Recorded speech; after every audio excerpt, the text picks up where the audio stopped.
Hey Bailey, can you hear me? See the speaker, select the speaker, check box to the top, same as system. Uh, pull it up again. There. Now, Now, your mic's working, but, check the speaker. Second, right. now is it picking? Yeah, it's still picking up. Bailey, can you hear me? Oh, it joined you into the other meeting. Mhm. We'll do a Just test. test it. Hang on. Oh, she's got everything muted. She can't hear anything you're saying. You have to, it's not us. Wait, don't touch it, don't touch it. We'll do a test. No, because Bailey's got everything muted, but she can't hear. She doesn't know we're talking. But anyone live knows we're talking. No, she's got, oh, that's right, because we're, yes. It's like right in the middle, as you're splitting off. And it's just got this butt end. There's no like, how they have barrels and stuff usually for safety, it's got a butt end. Okay. And the snow plow had plowed Yeah, snow right. we don't need a camera. Couldn't even see That's it. where she go and put herself. So I'm gonna write them and say, you guys have to do something about this because somebody's gonna have. She must have unmuted because we can hear them. Bailey, can you hear me? Yeah. Okay, thank you. Bailey. You can mute.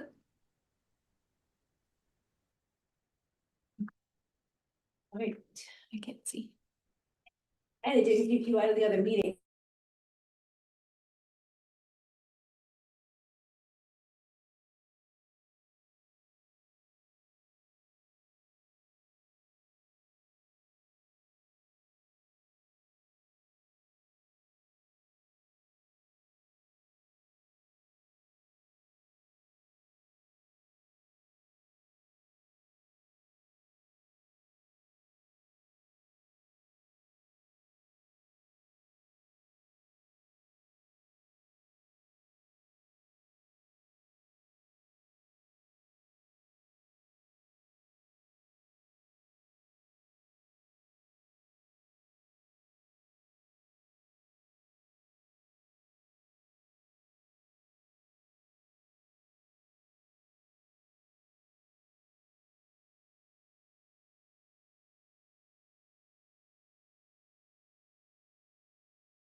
Yeah, I will call to order the finance committee. Sorry, No, get me in trouble. okay, I'll call order the finance committee. Welcome, everybody here this morning. Hope everybody's travel in was very nice. If you came in last night, the moon was just gorgeous. It's sunset. If you came in early this morning, you probably saw it setting. I did, it was gorgeous. Yes, it's very nice. So this is a meeting of the Board of Trustees for December 5th. Secretary, would you please call the roll? So this is a role for the members of the finance committee. So trustee Barto, Yes. trustee DeMarchi, Here. trustee Vera. Here. And Emily Creedon. Here. And we have a number of guests Okay. and President Hall. Just like to acknowledge where we stand. We have the privilege of meeting today in the ancestral lands of the Onondaga Nation, the center of the Six Nations of the Haudenosaunee Confederacy, who we honor for their many contributions, including the original philosophy and practice of environmental stewardship. You all have the draft agenda before you. Are there any proposed changes to the agenda? There being none, I'll entertain a motion to approve the agenda. I'll move. Second. Any discussion? All those in favor signify by saying aye. Any nays? Unanimously approved. Approval of minutes from September 18th, 2025. I will entertain a motion to approve the minutes from the September 18th, 2025 minutes. Be me, that motion. Second. I think it was just me. Oh, that's right, it was me, so I was there, so I'll second. And I did not have any changes. Do you have any changes? No, I do not. Okay, all in favor, aye? Aye. Okay. All right, the finance update. I've just asked President Mahoney to give us an update as to the voluntary separation program report and anything else you'd like to add with respect to the stability plan. Thank you very much. You ready for me? Yes, we are. Alright. Front. Oh, I don't need to. Can everyone hear me from here online? Are you more comfortable? Yes. Okay, good. All right. Okay, good. If everyone can hear me, no, I. Trustee Sloan, can you hear everything okay? Yeah, this is, then it's more like a conversation too. Oh, thank you. I think he's there. Yeah, I can hear. Good, thank you. Okay, so, thank you all for being here, and all of you for being here and the work you're doing. I am here to report on, as John said, the voluntary separation program, but I also want to touch on where we are with the stability implementation. And that's where we are in the process right now, is planning for implementation. So this is just a reminder. This is the spreadsheet that came from SUNY, and they asked us to fill all of this in. And they worked with us and shared data and, talked about where we are relative to other campuses and projections for things like enrollment and staffing. And so this is their spreadsheet. And together we have filled it out in a way that gets us to the black. And I said this past week that I had a little bit of a light bulb moment, because there keeps, I think, being a misunderstanding. I don't think I've been clear enough that this is the plan. There isn't anything more than this. Right now, it's a budget, it's a 5-year outlook. And if we meet the targets, we will be in the black. But how we do that in a granular level of detail is to be determined. And it's to be determined in a shared governance process. There's a couple specific things I can talk about that. But that, I think, and Dan and Emily, maybe you can let me know, but I feel like that I haven't done a really good job of explaining to people that this is really all we have of the plan right now. This is what SUNY has approved, is this budget projection. Yeah. So it's hard to read, but so Yeah. who has the spreadsheet? Cause It's online. it is online We now? created a website or a web page. It's on our website. We've created a web page, and with feedback from Emily, we made it easier to find. If you hit the about button, and I think it's part of my slides here, so I'll show you as I go. Yep. Okay, so, and this again, you know, this is historical data that SUNY provided to us with our staff student ratios, where we are now, where we were historically, and this goal of getting back closer to where we were historically will help us be in a balanced budget. So there it is, Vita. The fiscal stability plan, if you hit the about button, you will see that spreadsheet and all of the tabs that went into building that spreadsheet. Thank you. Yeah. You know what, wait, not to drag this out, anyway, we have to, for context. That this plan came about.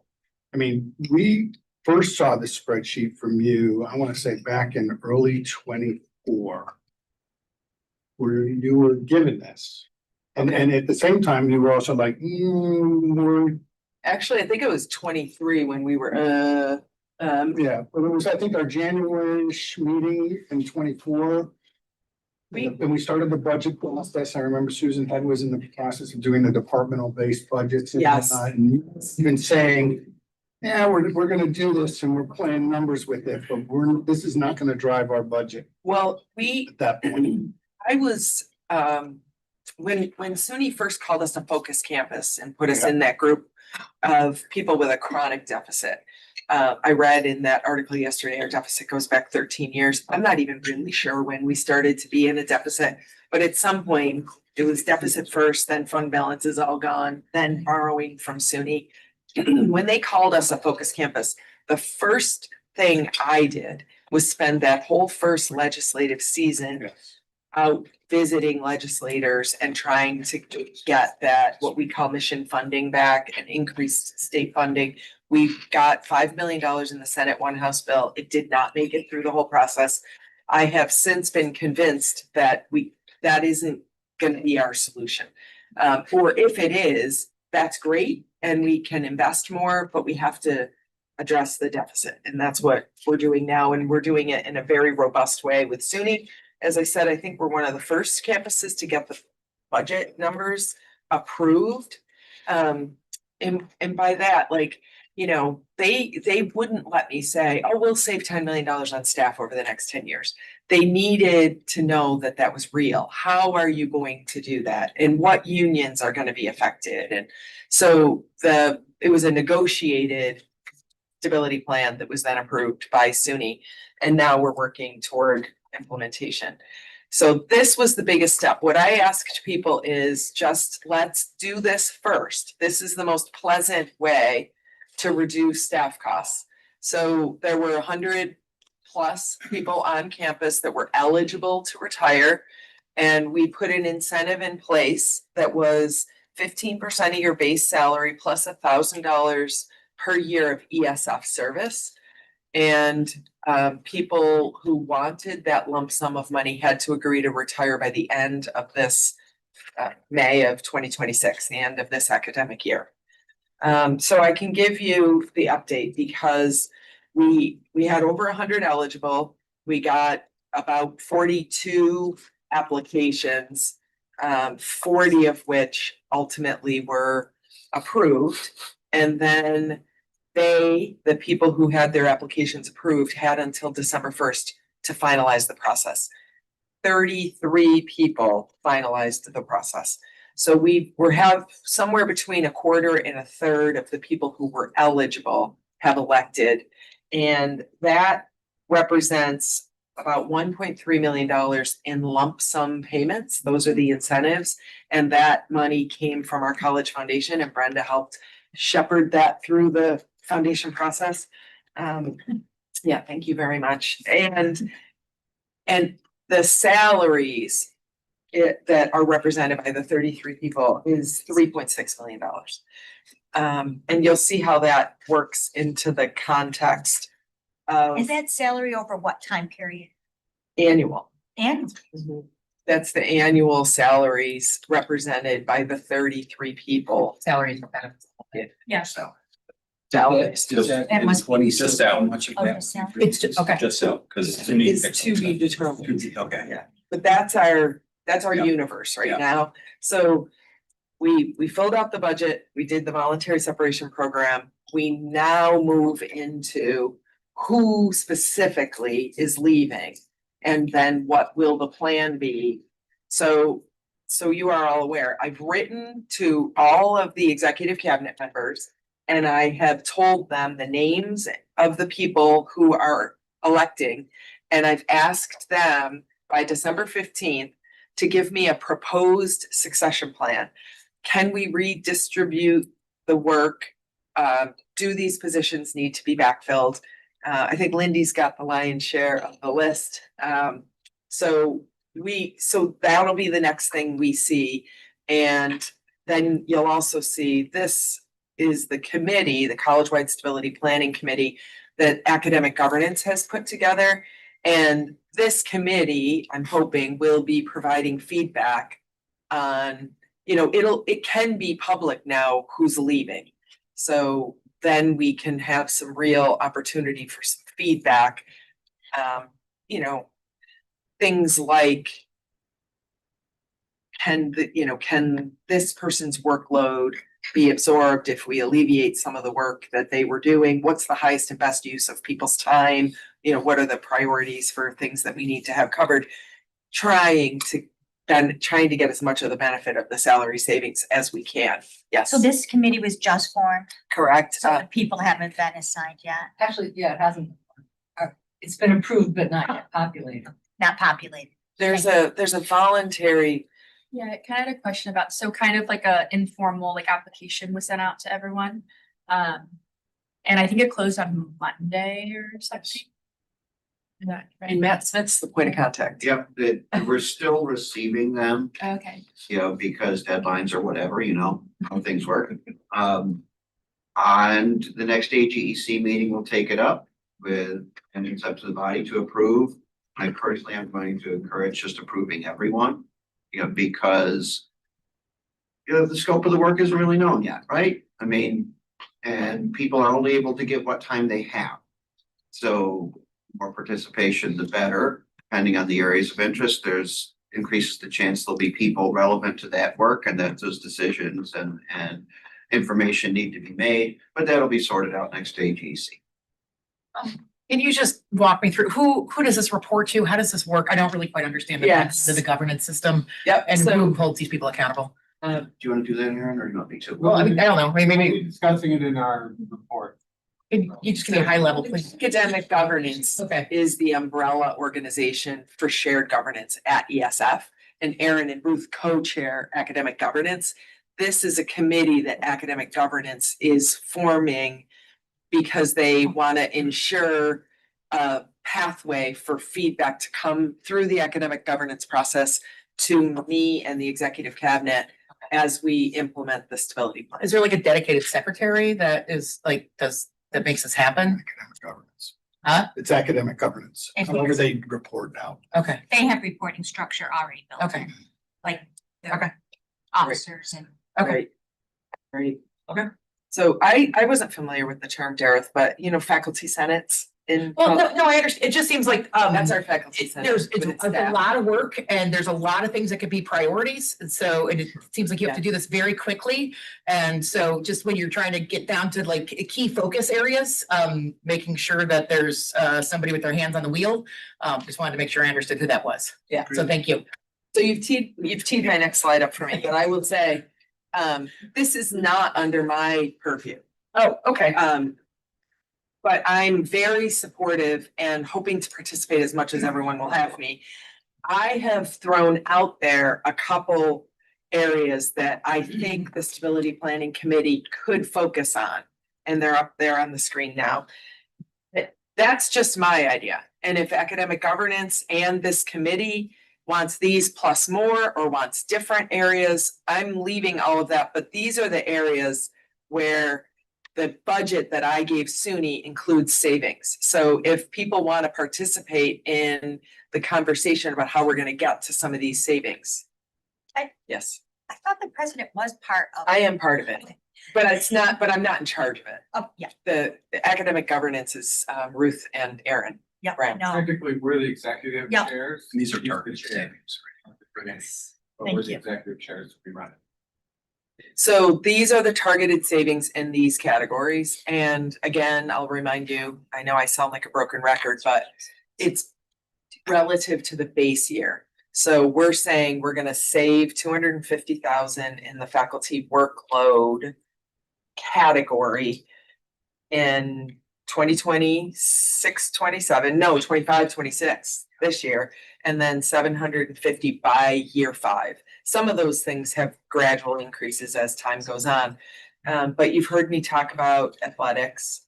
You know, we're talking about trying to save $100,000 on our athletics program each year for the next 5 years. That, all of these categories can also be net, including revenue. So for the graduate assistants there, you'll see we have had approved by SUNY non-thesis master's programs, which we are marketing and hoping and expecting to have tuition paying master's students that will generate revenue for the college that will offset the costs of the graduate school. So it's a net. So the more we can market and successfully market those programs, the fewer cuts they'll have to be. Let me just ask, on faculty workload, if there are faculty that end up taking on more responsibilities based on it, do you anticipate there would be any discussion about contract renegotiations? Well, I will defer to the contract specialist back there, Matt Smith, but I'll say that we're not talking about, first of all, the contract is negotiated at the state level, not with ESF. Okay, And we're not talking about anything that would be outside the parameters of the current contract. taking on 2 jobs. Right. Yeah. Right, and Lindy has an ongoing conversation with the academic chairs and presumably they with their faculty. So that is maybe a conversation Lindy can dive into more deeply at a future meeting. Can I give an example from my department? Please. So we have 7 of them, I think, right? We had a faculty meeting yesterday. We have 7 of them. Most of them were pre-filled. Because we had this rash of hiring to the previous provost and because they were strategically placed. Many people are not, there's no need for a backfill because there's already a new faculty, an assistant professor in place. And the expensive old professor is leaving. Fantastic. Yeah, That's a good bullet. Joni? The savings you're showing, year 1, 250, year 5, 750, that's not cumulative, that's an actual $750,000 in year 5? Correct. Wow. So, and on the athletics, you said it was 100 per year, but that says year 1 through 5, which would be 20. No, 100 a year. So that would be slash. Okay, sorry, yeah. No, I just, so I know. Yeah, and again, athletics is talking about asking SUNY for permission to increase our athletics fee. And I'm supportive of that if the students are supportive of that. And so that could be net of new revenue that could be generated from that. So you're illustrating my point that I think these are some interesting topics that stability planning committee could dive into. And, you know, the more hands, the better. I love the subcommittee's welcome. Your point. Okay, so then moving now to, this is one of the tabs. So this is showing you that in the 25-26 year that we're in right now, I've committed to saving $950,000 in salaries. So some of the people that have elected, some of the 33 people that are leaving will be leaving in December of this year and will be able to save half of the year of their salaries. And then I think about 5 people, and then maybe 5 more are leaving between January and March.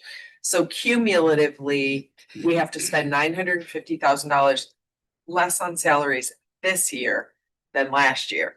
And then moving forward, next year, you'll see when we get the annual benefit of the salary savings from the 33, we're at 1.9. So the 3.6 3.7 or 3.6 that we have gives us some flexibility, but there are other areas inside this plan where I'm saying we're saving that we might come up short, and this will help with that as well.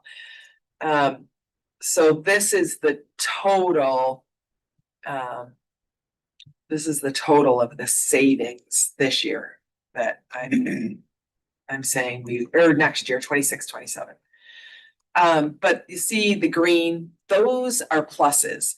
And this again is a SUNY spreadsheet, and the numbers look the same. You just have to know whether they're pluses or minuses, which makes it difficult to follow. But those backfill lines that are lit up in green there, those, we put some salaries in saying, we know we have to backfill some people. These are our guesses. So it's not, nobody's anticipating that everybody who retires will not be backfilled. All right, and then the 25-26 budget. It has been approved by SUNY. Our fiscal year starts July 1, and it got approved in November, maybe? November? Yeah, so, but it is approved. The whole budget's been loaded into our business intelligence system, BI, and most of the meetings with the budget heads of all of the units and departments have happened. We want to make sure that your budget looks like we think it looks like. Our budget office has a budget for you. Are you in agreement with how this is? Because we all have to live within these budgets. Those meetings are almost done and they've been pretty good. I think people have given us good feedback that they now have some information with which to work. A key part of this is that I'm holding back $5 million in non-personnel costs that have been approved by SUNY to spend in this budget that we're not going to release until we do a mid-year budget review in January. So I don't think departments are completely happy because they don't know what their whole allocation is. But I have to make sure that we're not overspending before we release all of the money. And that has to be spent by May. That is to be spent by July 1. Just a brief question. Yes. Are the budgets always approved so late in November? Like, or is it sometimes like October, September? It's usually that, more like September, October, but it's never before the fiscal year starts, which is something that drove Bill Fisher crazy. Yeah. But our budgets aren't due to SUNY until after the fiscal year starts.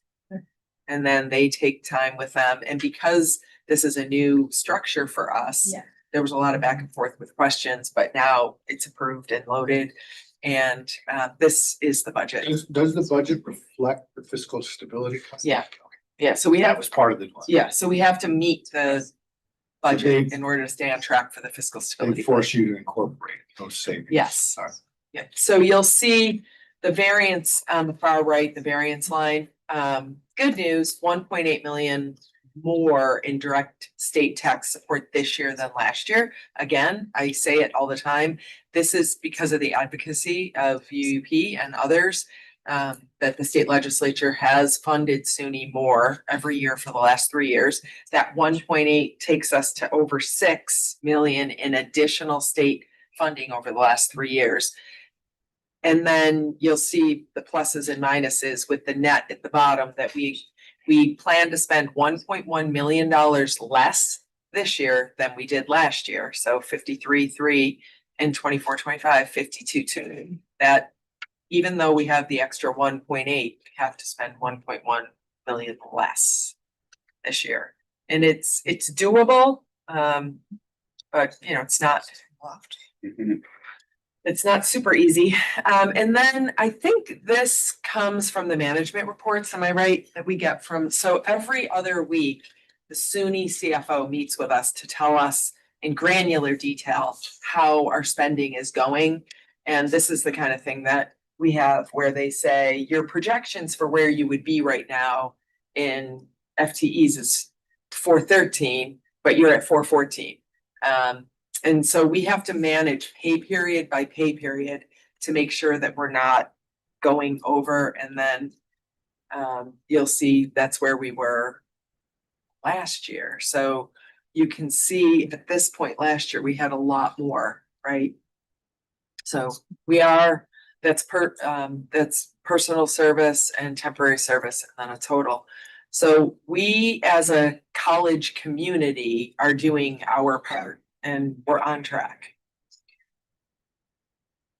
And then this shows you how much we've spent so far. Again, these are the documents that come from SUNY.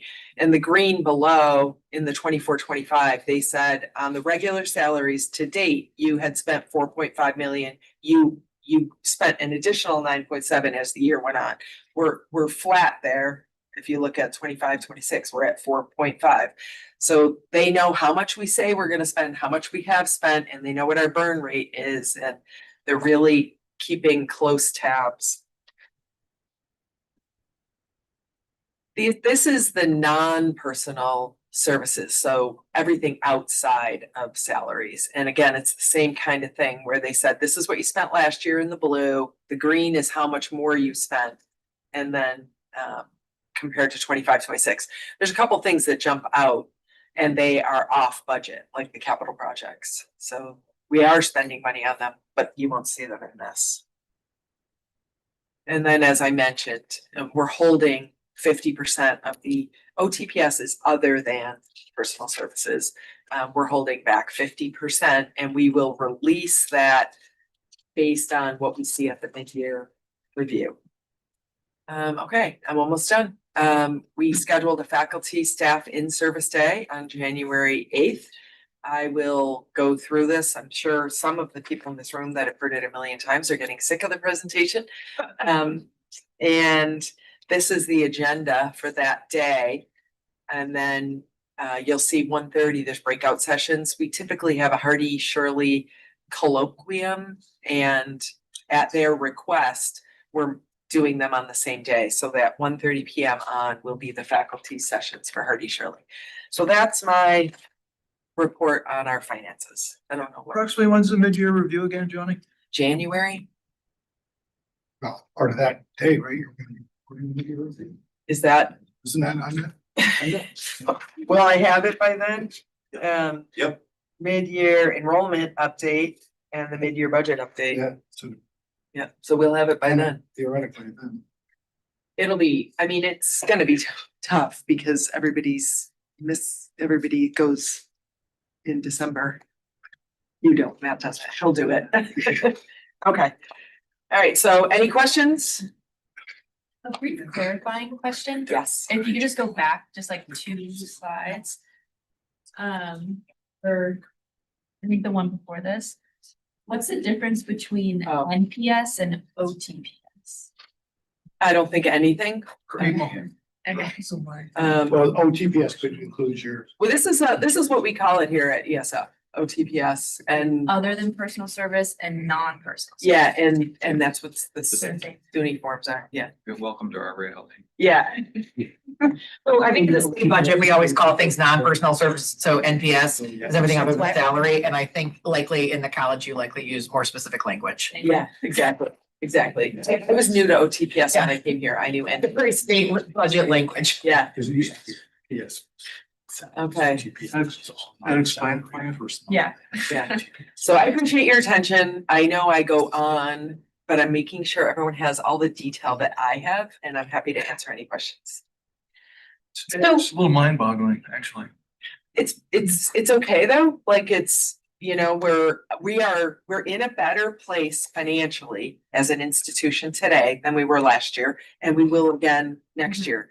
And so I feel like we know what we have to do, and as a college community, we will figure out how to get there. There's opportunities for revenue, and if we implement those quickly and generate revenue, they can offset some of the savings that we're projecting. And then in those 2 last years, SUNY does add an extra $1 million in each year. I'm hoping that there'll be more SUNY money in these annual budgets as there have been for the last 3 years. It's not contemplated in here, so if it comes, it's super helpful, but we're not counting any money we don't have yet. So that's all the numbers and it's very pragmatic and so much work has gone into it by everyone. So commend that. what keeps you up at night about this? And probably it's not the numbers as much as it might be the culture. Could you Yeah. reflect on that for us? Yeah, so I have gotten a lot of feedback and I'm very comfortable with it, and I think it's made my presentations better. I think that the sentiment has been, and probably this is a better question posed on the student front to Dan and Emily, or on the faculty front to Matt, but as I said, I don't think that I did a great job explaining that the spreadsheet is really all we're working off of right now. There is no plan that I've put together that I'm implementing that people don't know about. And I think people thought there was. So I'm hoping as we go through these and if we form this committee and we have opportunities for feedback, that will change. I think a lot of history with ESF plays into this. I wasn't here for it, but I've Ruth has listened to me. I said, I can't imagine what it was like, because there's just this assumption that people aren't being told something. And I feel bad that that's the first reaction, but everybody knows everything I know. So what I'm hearing you say is that you're really glad that there's support from academic governance to lead the committee and to guide everyone through their roles and responsibilities. And you're going to develop the plan together as a campus. Yes, that is my intention. And symbolically, I actually made the motion in academic governance to form the committee, because I want people to know I'm fully supportive of this process and appreciative, not just supportive, but there's a lot to do. And the more feedback and ideas and, creative solutions that we can come up with, that we can fold into this, the better. So given the voluntary separation program, do you anticipate the need for any further cuts that way, or does that take care of it on personnel? I can't answer that question right this minute. I don't foresee anything very substantial. If there is a need for more, it would be in the category of holding vacancies or not backfilling a position here or there.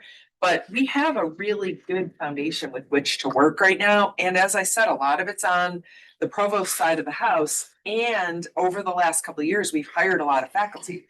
So we can get a lot of salary savings, to Ruth's example. So I need to do this sequentially, and we're done with this process.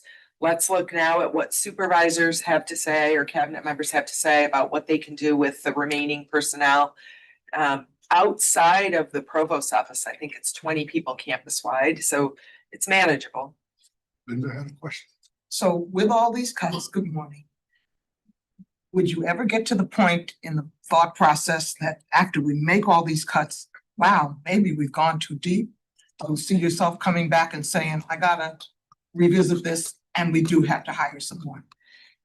That's a possibility. I'm hoping that that's not the case. I think our problem is manageable. We're not talking about 100 people. We're not talking about, $20 million. It's manageable. And so I think if we're careful, but this college has been one deep in a lot of places for a long time. And so I think that if you were to ask staff and faculty here, that they already think we've gone too far in terms of asking people to do more. But that's why SUNY gave us that staff to student ratio, so that everyone could see there has been a time in our history where our ratio has been where they want us to go now. And it was presumably doable. It was back when Dr. Murphy was the president here. Eons ago. And the world has changed, and we have so many more mandates now. There are functions that the college performs now that they didn't back then. So even though they had more staff, they weren't having to do all of those extra mandated jobs. So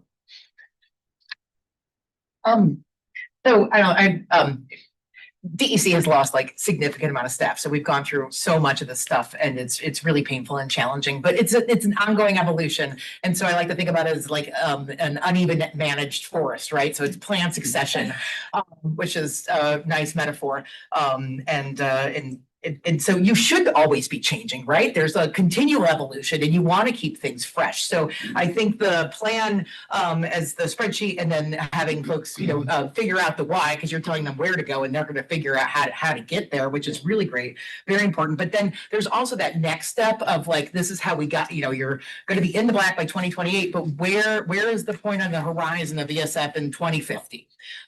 So we aren't kind of looking backwards, but looking forwards and making sure that the programs are the new staff that are added, because people should continue to retire, right? Like, I mean, people continue to move on and new people should be hired like continually. So you don't end up with all professors of the same age. And so, and you're able to keep up with changing needs and what we want, because a third of my workforce comes from here, at a minimum. So I'm just also wondering kind of where that kind of, longer term vision and focus in that energy is, and, kind of also when you're writing the ship, but also kind of where we're going on the horizon. Is that strategic vision also part of this? Yeah, we're in the black for the foreseeable future once we get there. But that's not how I would define the vision for where the college is going to be. A lot of those questions are gonna have to be answered at the state SUNY level. A lot of our funding comes from the state, and that is by design because they want to keep the tuition accessible. $7,000 for an annual tuition at a college like this is just an unbelievable bargain. And if the state wants to keep that, then it has to invest. Yes. The other thing is we do have a strategic plan, Yep. which is only 2 years old. Well, they've got to be perennially up. It does reflect some of that. So obviously that's probably got to be adjusted and changed, or do you scrap it and start relooking at new directions that has to go in? But absolutely true, you need to do Is that. that part of the governance committee, John? Is that how you guys That manage was a it? campus-wide endeavor that was done by the provost's office under the previous provost, so. And How that went through academic governance, I'm not that familiar with how the structure of all of that. again, I hate to do this to Lindy, but I would recommend we add Lindy to a future agenda. Absolutely. Because she's also overseeing the update of the strategic plan. Oh, great, awesome. Just heard that. But that does. Oh, you wanna go? I've had many. I just have a quick one, and I don't know if I'm addressing you, Jody, or Brenda, with a quick question. And I'm using just as an example because it's a nice round number, the athletic cut of $100,000. Is there, or is it today a reality where that number, let's say an alumni that felt passionate about that and wanted to support that $100,000 loss with a donation to the foundation? Is there a way that foundation Yes. money can transfer to support those activities? I know there is different categories, for the forest properties or whatever that you can designate your money to. But in a case like this, which is kind of a passionate area for students and faculty, that there might be a good fundraising opportunity to say, hey, we're all struggling these days, but this could be a great place for maybe new donors to come into the thing to offset some of those things. That's a possibility. Yeah, and Brenda maybe can flesh it out, but yes.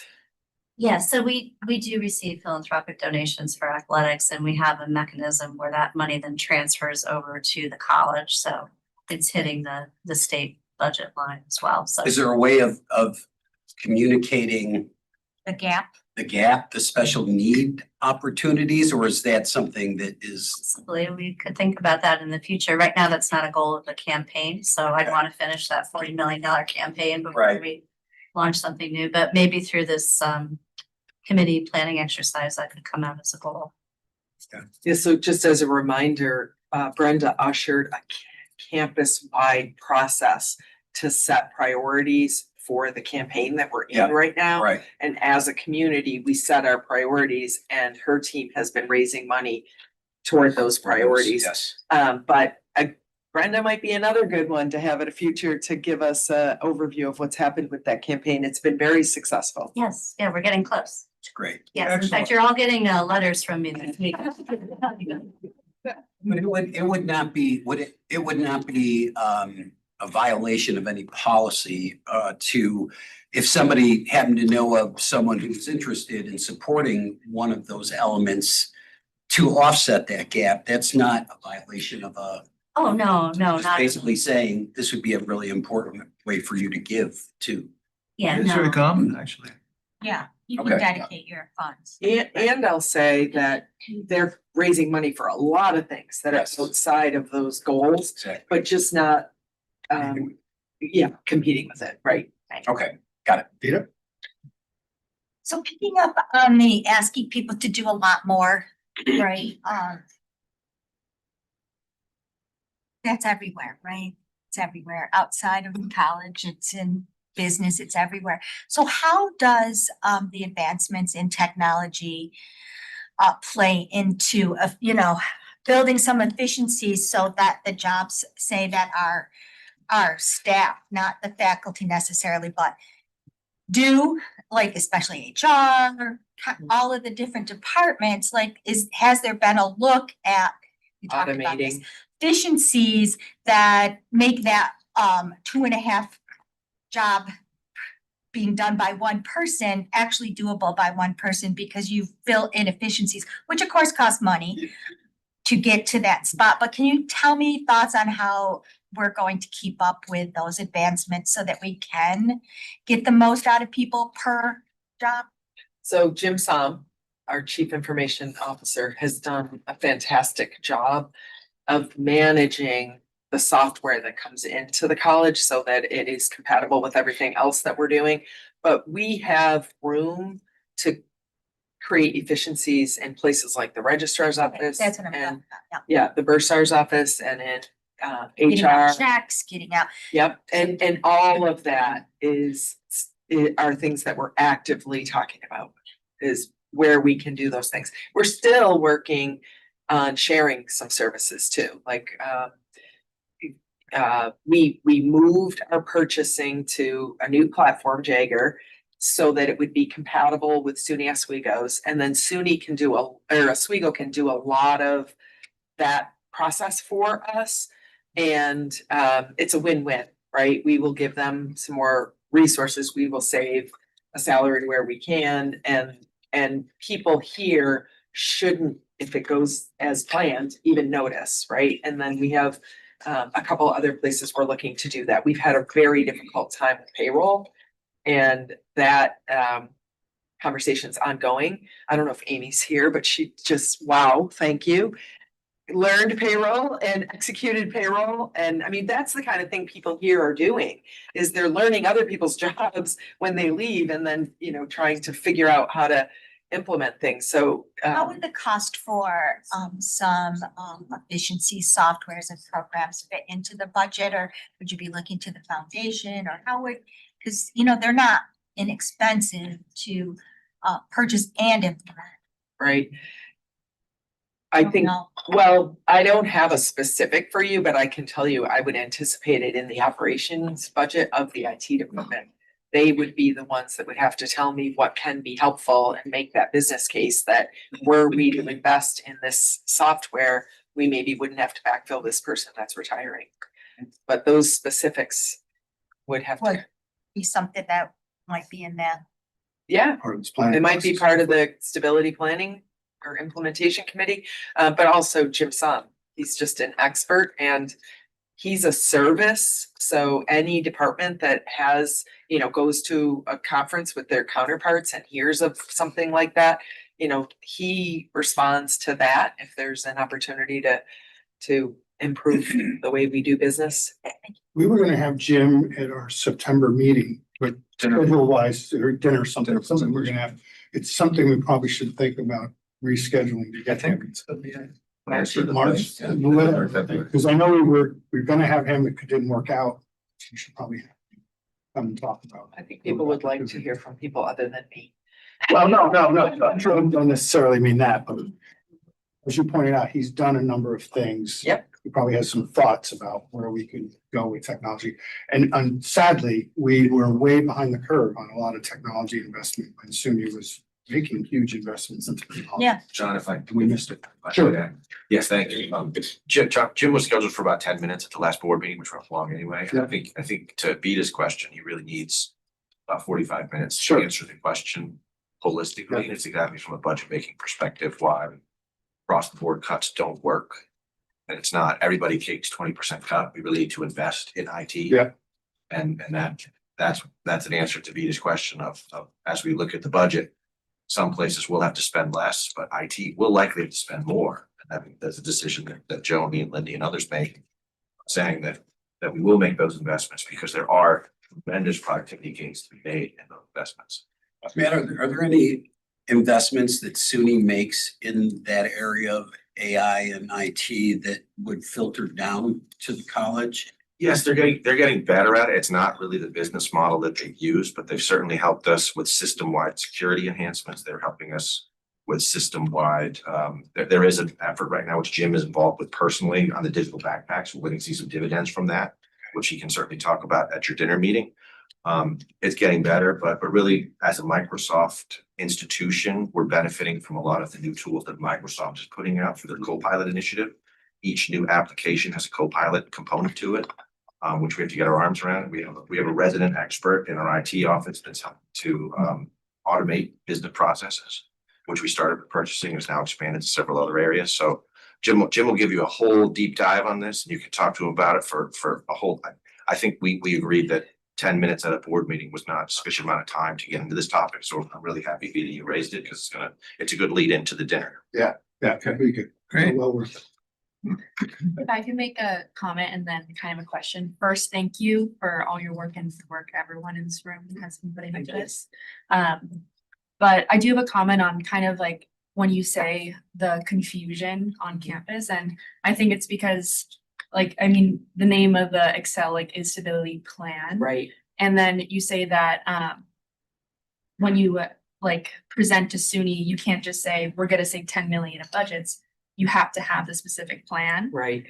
But then we follow it up with, but there's no plan of how it's happening. So it's Correct. it's a bit confusing of Right. of what was sufficient for SUNY to be a plan. That's not sufficient, that we don't have a plan back to campus.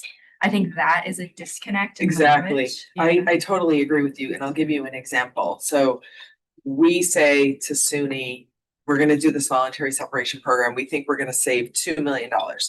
They will say, based on the other campuses that have done this, we don't think you're gonna save 2 million. So we're gonna knock that down to 950. And now we want you to tell us, are they gonna be UUP members? Are they gonna be CSEA? It's educated guesses at that point, and that's what I mean by they won't let me say I'm gonna save 2 million. They're like, no, let's be more reasonable. And this is a very conservative document, but that's what I mean by a plan with SUNY. But so now at the end of that, I'm saying I'm gonna save $200,000 in UUP salaries, right? And we know that some of the faculty are leaving and don't need to be backfilled or whatever. The committee then will say, how are we going to deliver what we're delivering without those people? So that's where the plan comes. I'm just saying, we're gonna save the money, and then the campus is gonna say, here's our preferred way that we implement that cut.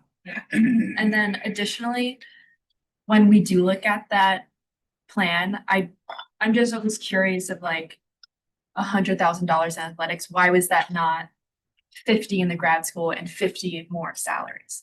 How was that decision made? Yeah. Because now with the committee, we'll implement it, but what is the reasoning, what we see on the sheet? 'Cause Yeah. I don't know. That is because we did that line by line and just kept coming up short and not getting to the black, and just okay, put a little more there, put a little more there.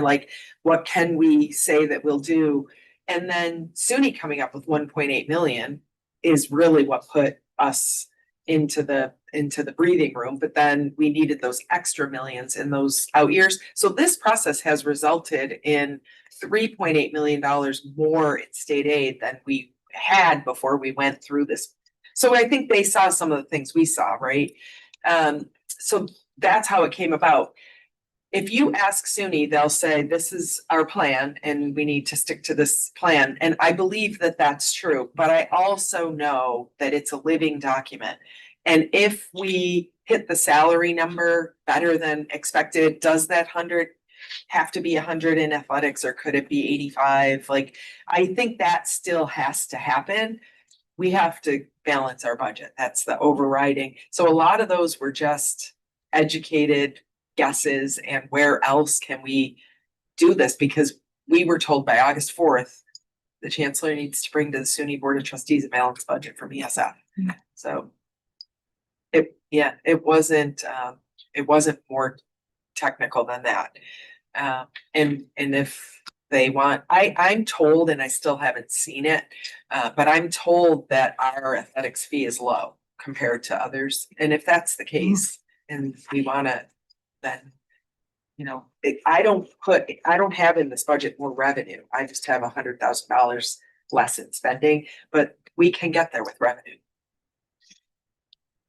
It's confusing. So what I'm hearing you say is that some of the parameters that we've had to put into the plan have come by looking at us to our peers Yes. in the college system, and then looking at our ratios or Experiences of other colleges. you know, so it's coming from looking at us and compared to our peer colleges to set our parameters or percentages or ratios that we have to try to get to. That's correct. And in some places, we don't fit, right? ESF doesn't fit. And I have said several times, Lindy did a fantastic job pushing back on some of the places where they thought we should look more like a state operated, and said, actually, we're an R2 institution and need to look more like a doctoral granting. And so they backed off on some of what they thought we could do in savings in places like the grad school. It is great, yeah. We got a few minutes left, but I did also want to stress one thing. There are some very significant timelines that need to be met. That I think need to be communicated right up from the get-go. And some of them are really critical. I mean, if we talk about fees and achieving those revenue streams, they gotta fit in the timeline that you expect to achieve the targets. If the fees aren't gonna come into play until the 27-28 year, they're not gonna help us in the 26-27 year to hit those targets. And there's approvals we need to do. So I think when you were working with this committee, you've got to really be very clear on some of these timeframes of when, you know, particularly on the salary side, personal service side of it, you've got some very tight timeframes that have been put into this plan. I'm not as familiar with all the details in the other ones, but I gotta believe some of those same numbers are very tight, and The savings start this year. yeah, Mhm. and if you're not gonna hit them, there'll be implications that, oh, well, we'll have a fee the following year that could help it, but there's gonna be an implication in the current fiscal year. I'd So, like to add, it's a tight timeline for graduate students as well. The GA cuts, that's how people are getting paid, paying their rents, and then all of a sudden they're all giving kinds of 3 stuff, I months think we just gotta be very careful. how they're paying for their rent in 3 months. And Yeah. I think that's a very tight timeline as well. And there may be ways to get through squeaky deals like that, you know, oh, we gotta make up 3 months, can we Yeah. borrow from here to cover here? Like, I mean, those all gotta be creative ways, but yes, there could be some really messy situations, cause that's the real people. yes. And I'll say that after this was put together, word came from SUNY of the stipend increases, which we as a college had already increased, but with the new contract are required to increase further with retro.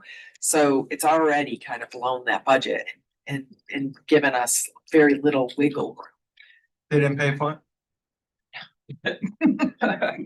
Good one, Dan. I know. Well, I mean, there's gonna be those things that we're gonna have to work our way through. Yeah, because Have to figure them I out. think we always have to watch out for the highest is our student experience. Absolutely. So, Absolutely. but I just think communicating those timeframes is gonna be very important. You know, so let's stress that. So With that, any last minute questions? Because we only got a couple minutes. Thank you. Thank you. If not, I don't believe we have any old business or new business to put before this committee. I don't know, our next meeting will. We still gotta wait on some things. President Mahoney and I have been talking. There may be some things the finance committee might have to do or at least get input on through some of these changes. I'll keep you posted on that. We've been in close communication, but she does want to make sure that at least we're aware of certain things that may have to happen. We may not have a decision, but she does want to communicate to us. So I will let you know if we've got to meet between now and then. We get some of that. If not, we probably will have a meeting just before the March meeting. Going forward, but we've been trying to keep that communication up quite a bit. Right. Oh, yeah, we'll do a break. So. Want to adjourn the finance it's- first? Want to adjourn finance We'll first? adjourn, yes, I will adjourn, a motion to adjourn. I do, so we are adjourned. So take 2 minutes before we go to. You real quick? You run. We don't have to. No, we got a good plan. Okay. Real quick update. We'll be quick. Yep. Fair Do you enough. have slides, Mark? No, I do, I have just 3 real quick maps. Yeah. Plannings.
It's helpful to have your, Yeah. yeah, and also your perspective as a business.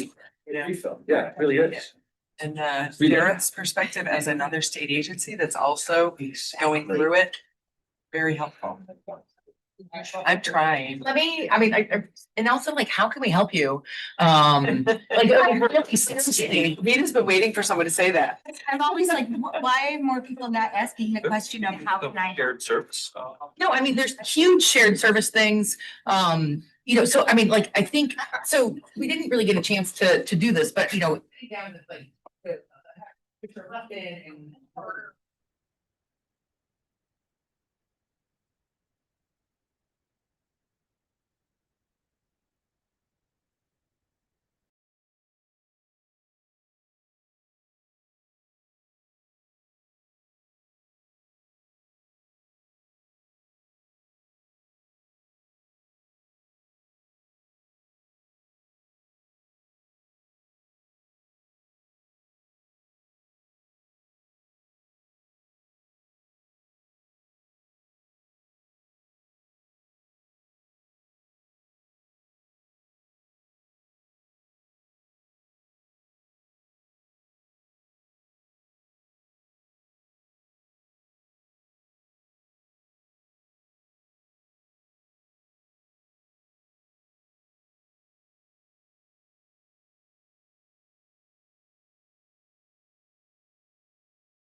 All right, I will call the December 5th, 2025 ESF Board of Trustees meeting. Secretary, please call the roll.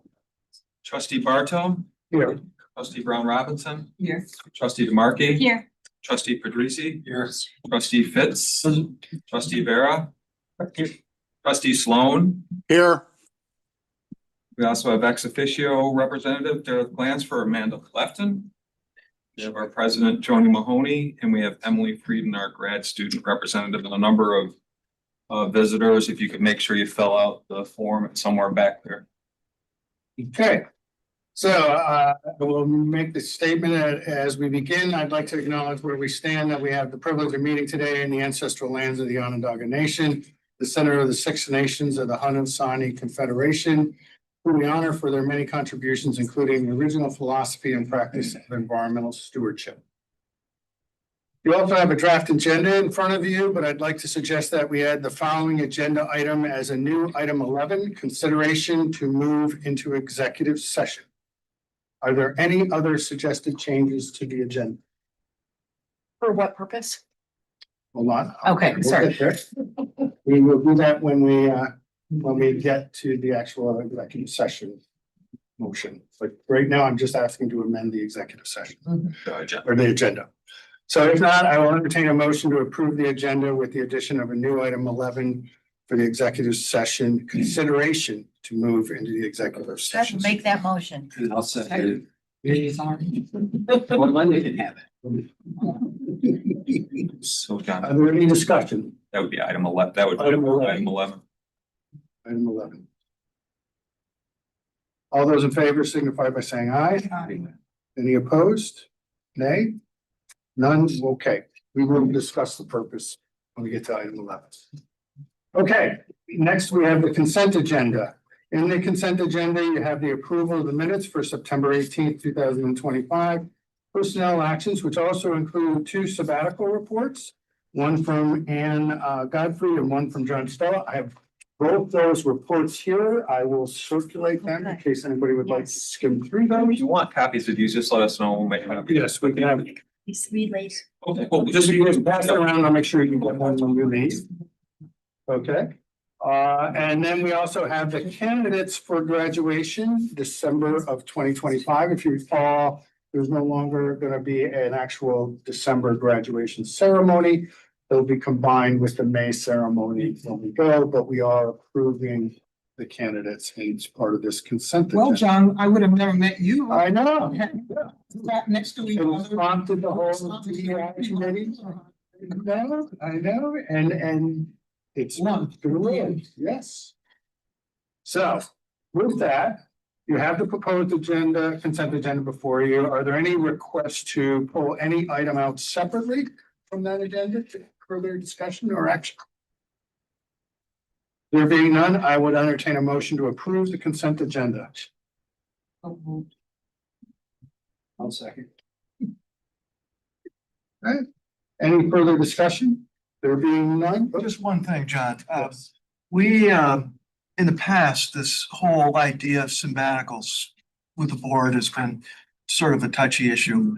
And we went to a process where we would invite back the professor to a meeting to present their research. Okay. And it was absolutely fascinating to see. A dinner presentation even, right?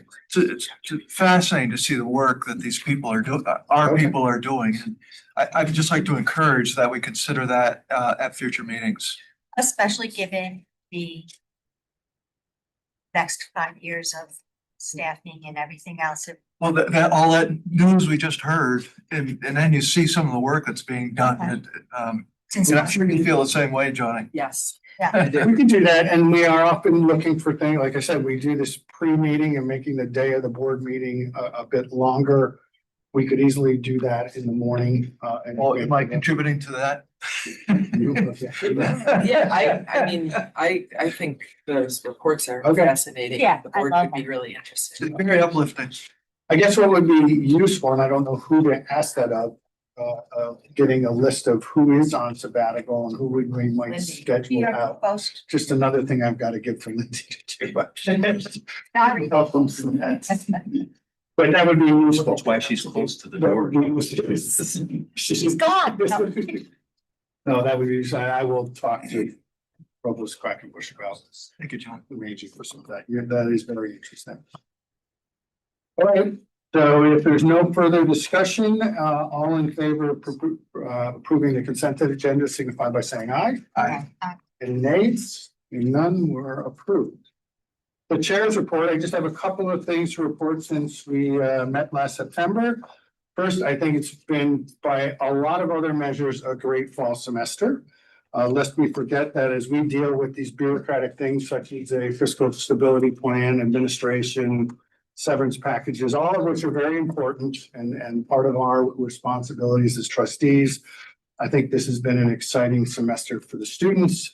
If you've been on campus, a lot of good things are still happening here at ESF and in our campuses throughout the state and the North Country. And that, after all, is really why we're here. So let's not forget to stay focused on that. It was a beautiful fall. So in many respects, the students, where they had to be outside and field work and whatnot, got a big break. A lot of things in Central New York can often be very gray and very cold, as we can witness today. It's It's today. not part of our recruitment strategy. Yes, I know, but still, I remember being here through a lot of this. We got a chance. Subject to it all. So, Yeah. but I think everything's been great and that's something to keep focus on. But not to take anything away from the president's latter reports, but I did also want to acknowledge that our men's and women's cross-country teams were national champions this fall. And then I have had the opportunity to get on campus here and several other meetings around. Trustee DeMarchi and myself, as well as Board Secretary Mark Lichtenstein, did go to the Association of College Trustees meeting in Albany this fall, which I found very informative, very good. And I'll say it so Vita doesn't have to say it. If you ever have a chance to go to one of those, it is well worthwhile. They've really amped up their briefings that they give to the councils and trustees. I found it extremely informative. It's very helpful. They're planning on a lot of things for us in the fall. I won't steal Matt Smith's thunder, but there's going to be some collaborative things between SUNY and UUP coming up. I think that'll be hopefully very productive for both ESF and SUNY and May I Ken just will- add, you said if you ever have the chance, you actually have the chance every year to come. As well as our monthly, we'll be starting up again our Do they have the monthly. dates for We're next year getting, we're already? getting our, yes, we have the date for next year. I'm actually on that planning committee as immediate vice president. So, we'll be sending out an agenda and we'll be starting our monthly sessions again, where a SUNY representative comes in and tries to inform all of the trustees and council members throughout all the campuses. For planning purposes, having that date earlier be helpful. I'll get it. We'll get it, get it out to you. We are just finalizing the location and we'll have that out with a flyer, probably in January. But it is, and to the credit of SUNY Central, they are putting a lot more focus into the trustees and councils. Trying to get more input, so that is a good thing.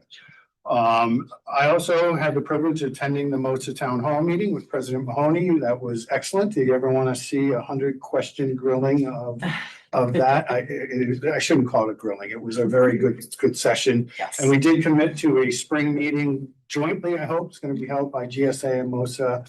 So hopefully we'll see a scheduling of that happen very soon. I thought it was good. I asked for your guys' feedback. I hope the students thought it was worthwhile. I would say so, yes. It's a step in the right direction. So we will be doing that again. I also met with UP President Matt Smith and Vice President Colin Byer. And like I said, Matt's going to report later on some UP activities that I think you'll be encouraged to engage in, which I think would be very good for us in the spring. I did attend at least one of the forest property meetings with several faculty and staff, President Mahoney and some of the cabinet members. That is actively going on. That is going to be one of these strategic planning subcommittees. Well, those are just my The recommendations. We're going to keep meeting with that regardless of what happens. So I hope it does become one of those.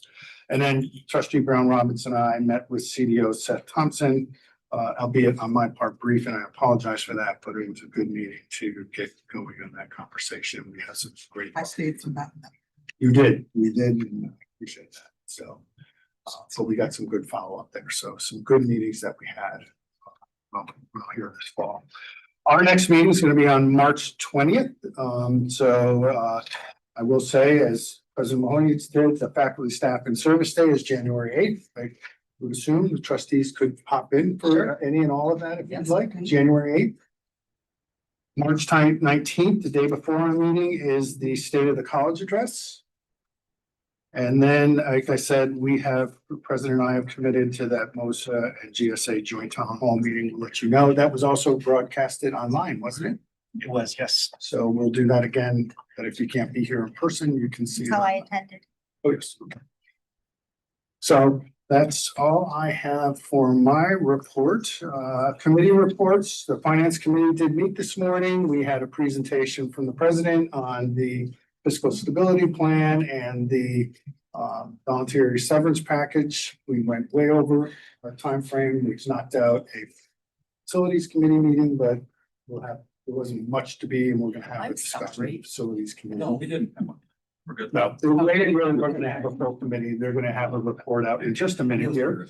Okay. I don't, Joni, if you have anything in front of the full board more, everybody was here that you want to say, but I will just stress that as any of these activities going forward occur, please engage to the extent that you can. If these academic governance meetings and this committee start meeting, if you want to be aware of what's happening, want to attend any of those meetings, I'm sure you'll be able to. They're going to be open. Stay in touch with President Mahoney, make sure if they're happening or with Aaron and Ruth.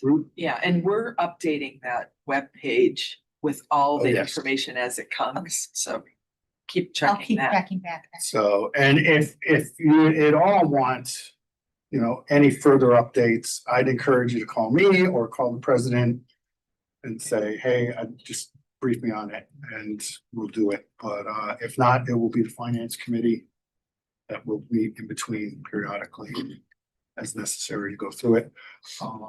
If there are decisions that we need to make, between now and any of the stuff President Mahoney and I have been talking, will there be personnel decisions that we have to be involved in at all? She's aware of that, and if we need to call a special meeting, we will. So. I don't foresee it right now, but John offered it, so I'll keep you posted. So that's it on the finance committee, unless you have a report outside of that. Rick? Facilities Committee. We have not met since the last board meeting, but Mark and I have been in communication on this. And this morning we had 3 items to talk to you about. I think, Mark, you want to talk about the I-81 project and its relationship to campus right now. And then at the last board meeting, Chairman Bartow, you asked for a list of organizations that are parts of the campus, mostly remote, that have got separate committees that somehow rub up against the facilities committee. We didn't even know some of them existed. So Mark has created a list, and we now have a comprehensive list to find out who they are. And then after Mark talks about those 2 things, I'm going to talk about a facility or a campus-wide facility committee deep dive we want to have as an open forum for students, faculty, staff, and everyone to get grounded on the overall facilities issue. And we'll do that hopefully first quarter of 26. Okay, yeah, so we were asked to update on I-81. I-81 project was kind of given to the facilities committee, and we're channeling Bill Fisher here, so we're going to keep this going, and I'll do this quick because I want Joni to be able to get her report. So yeah, I-81 project, I think most of us know, is going to be impacting ESF pretty substantially. So the project really goes from this area down here in the south. So here's where 481 and 81 come together. So Lafayette would be down this neck of the woods, all the way up here to about right here, which is the way I come in and a lot of people commute. So this whole 81 project, there's a lot of stuff going on here. There's a lot of stuff going on 481 as well. But I want to focus in on our neighborhood. So could you just ask? All right, so this is called Construction Contract 5, which starts at Colvin Street. So just to get acclimated, here's the cemetery right across the street there. This is where we are actually sitting right now. Here's the dome, right? And then the north is up there. So construction contract 5 starts from Colvin Street to Burt Street. So Burt Street is just down from the Van Buren Street, where if you're coming up Almond Street and you're trying to get up here to these 2 campuses. So this is contract 5, which is underway right now. Did you go to the next one? So zeroing in a little bit more. So here's our campus. We're right here right now. There's a cemetery. And here's part of upstate. So that's the only part I'm showing you right now. So let me just go through what's happening here. This summer, northbound traffic from 81 was moved to southbound lanes in this area. So if any of you travel that, you know that. There is mass excavation of I-81 northbound lanes right here between Colvin Street, which is down farther, and Harrison, which is right up here. So there's already mass excavation going on here. This is going to become the future business loop 81. So this is where the highway comes down. So this is where the viaduct starts coming down right around this area here. This is all viaduct. Do you have a rough time frame on that, Mark? Yeah, I'm going to get to that. Okay, Yep. sorry. Yep. There's a railroad. You can barely see it. Right here, curves around, comes down here. There used to be a stop right down in here. That is currently being dealt with too. That's why these streets right here, Fineview and Renwick, were taken out of service. You're gone. Yeah. Renwick is gone. Yeah, it's gone. So the contractor is moving the train to its temporary alignment by the end of next year. I'm not sure where the temporary alignment is, but I'll find that out for you. But that's a big project. April of next year, right here. So again, if you come on Almond Street, you're coming under the viaduct. A lot of us commute that way. You're popping up Van Buren. This has all been closed already. So some of us have to scoot down Henry or some of the other ways in. This is going to be the new roundabout. So this is where the highway comes down into a roundabout, and then this becomes kind of a parkway. Van Buren, which is the street that you all the way up here, you run right into SU campus, is going to be completely closed between Almond and Irving Ave. So this to this is going to be closed from April to October of next year. Oh. That's how I come here. This is going to be crazy, right? They are going to detour us up Adams Street down Irving, if you're coming this way, so be ready for that. During the closure, Irving becomes one way. From right about where is Waverly? So here's Waverly. So just to get acclimated here, so here's Krause Hospital, here's Marshall Street. Waverly is where you would kind of hang a right. There's the administration building for SU. This is going to be one way, this direction, all the way down to the Krause, past the Krause parking garage. We're gonna get out of here. Yeah, it's going to be crazy. The other way. Yeah. The demolition, this gets to Dan's question, the demolition of the viaduct, which goes all, can you go back now? Go back to like, even back one more. The viaduct, which goes from somewhere in here, all the way through here, includes part of 690. This all is coming down by the end of 2027, which is exactly when we're going to be starting the lift project. Why don't we start meeting like? So this is gonna be concerning. Can you go back to the other one? Next one. Yeah. The other thing I wanted to point out is that, okay, stand art. So this is again to get you acclimated. Here's Lawrence and Hall, the big high rise, Baker Lab. Again, we're right here right now. Stand art is one way right now. That's gonna become two way, which is a good thing. And this is the weirdest, I've always wondered about this. Anybody who travels Stadium Place, which is where our buses pick up people, that's two way until you get right here. And then it becomes one way this way. See the one way arrows? That is going to become two way. So you're basically going to have Stand Art become a two way street, and Stadium all the way to all the way up here is going to become a two way street. This is important because our buses have had a heck of a time. I don't know, Brenda, if you've also had problems too. Yes. But our buses have to drive all the way over here to come back and park, and it's been a big issue for SU. So we're with SU on this. That's good. That's a good thing. Those are two good things. So we're involved on the committee, the Hill, all the big Hill institutions with the I-81 team, so I can continue to update you on all this. So, but wasn't there a big entrance exit being created on 690 to flow people into the Hill community? Yeah, Rouse and Irving they're adding off ramps to come up to the hill. They've been working on 690. Yeah. One of them, Linda just said, one of them's open, either is it Irving, Rouse or Irving, one of them, they have a new, and they're closing the McBride Street on ramp. So there's No haters, people. well, the mastermind of this whole project was Van Robinson. It's not going to be easy. He made that decision for anyone who does not know. When he got here in New York City, we don't drive. We just, when we get it behind the wheel, then it becomes a real drag race.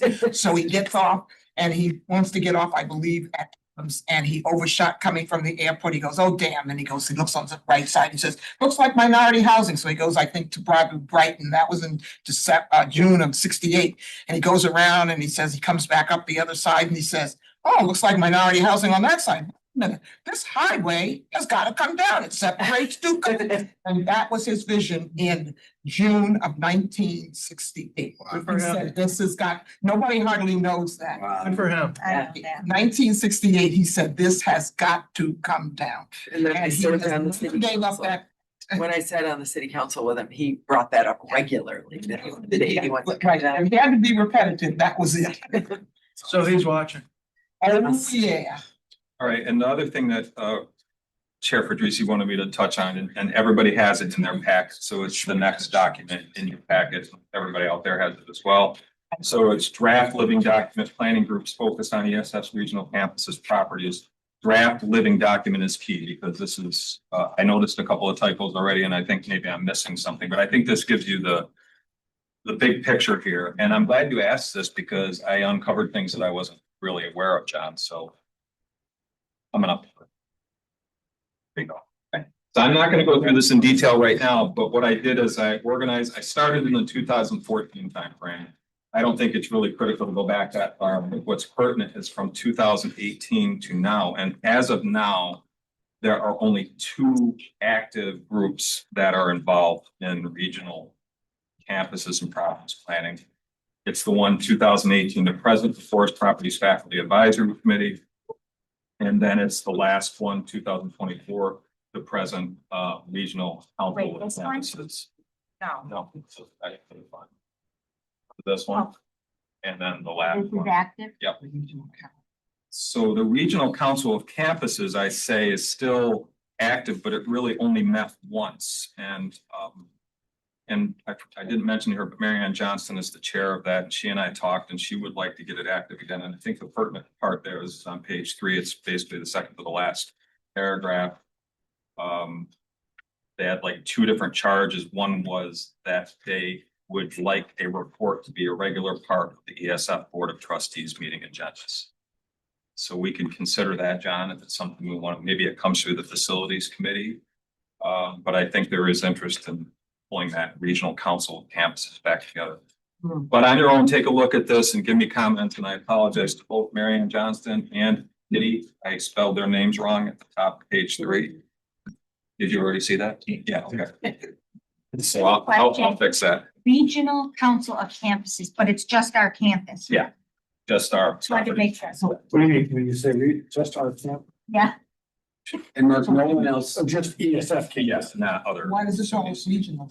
They just they coined that term, the group of our regional campuses. We have 9. Do we have 9? 7, 9? Yeah, all of our Yeah. campus properties is one. Mark, but no one else has had a meeting in other than them The recently. Forest Properties Faculty Advisory Committee, the one on the first page. Yeah. They meet regularly. Others have not. Oh, But they you'll see don't. Joni formed a couple of these and there's reports from a lot of these. So I think what I'll do is I'll try to create a site where I can drop these. In. Yeah. I would be very interested in this because I have a long history in the Adirondacks and did my master's research. I would like to actively listen in on what we. Some of them aren't even in the Adirondacks. That's true. And we can have them participate in the workshop. Yeah. Oh, I know I did that Oh, fast, but I next just facilities, wanted yeah, to. that's right. Okay, thank you. Great. Quick question here, Mark. Gotcha. The idea is you're just informing us that these groups. So I had always questioned because I knew of 3 of them. I was also, we have a facilities committee, Forest Properties Committee, and so I didn't know the regional council ones, but I was aware of one of the strategic planning ones that focused on. That's it. And I was like, are we tripping over? We Yeah. look at these Good point. remote properties, whatever we're gonna call them. And then when you scratch the surface a little deeper, you find out they're all managed differently. They're managed by different entities. They have food service and maintenance and administrative structures that do them. I mean, it's a hodgepodge of who's on first. Yeah. Okay, so So, Facilities Corp is gonna pick this up. well, we must have this- Committee. What we're going to do is we're going to have in the first quarter, a workshop. And the workshop is bringing all the stakeholders together and finally try to make sense of it all. Because it is. down. Yeah, well, some of them apparently have already shut down. We're not quite sure, but having the ability to not only bring them all together, understand what people are doing individually, how does that feed together into, one informative body, but also give people the chance to discuss, what current capital improvements and renovations and repairs and projects are underway. Just to understand this whole thing, from even day one, I've come into this, it's very confusing. There's just whack-a-mole, there's too many things in too many directions. And I think this would be a great way to at least put an umbrella over the current activities. Makes sense. Very interested to join you. Yeah, Rick, Everyone. I would very much like to be part of this. Everyone, we're going to have an open call for. Yeah, we going up the Adirondacks for this? Oh, yeah. That would be. Everyone. Is there a map? There will be. Of what? Geospatial representation, yeah, and their mission, Yes, okay, yes, we can make that. and the budget associated with each and. That would be a Oh, good that- question. okay. So that's good, John. And that is all we have. Okay. Any other questions for the facilities committee? Okay, if not, that ends that report. We will turn to the president's report. Okay. Do you have a PowerPoint? I do, but it should be brief because we had Yep. extensive conversation during the finance committee, so I'll give you some reflections from the last time that we met, some interesting things. Yeah, bourbon barrel aged maple syrup. My husband and kids went and got our Christmas tree and came home with some of that, so I was happy to see it. And Ours, ESF. yeah. Is there bourbon too? No, that's it.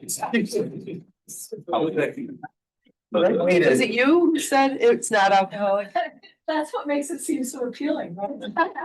Everybody thinks this. I just like to suggest a great way to overcome a deficit is to get into a new business line. Yeah. So saying the business is hot right now. That's not what you were talking about the last time.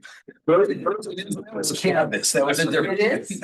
Technically, you gotta make it in a wooden barrel. Right, okay, right. Wood oak barrel. So we're getting you off on By a. federal law. Well, it's interesting that we're talking about the bourbon and not the fact that we figured out that wolves use tools. So cool.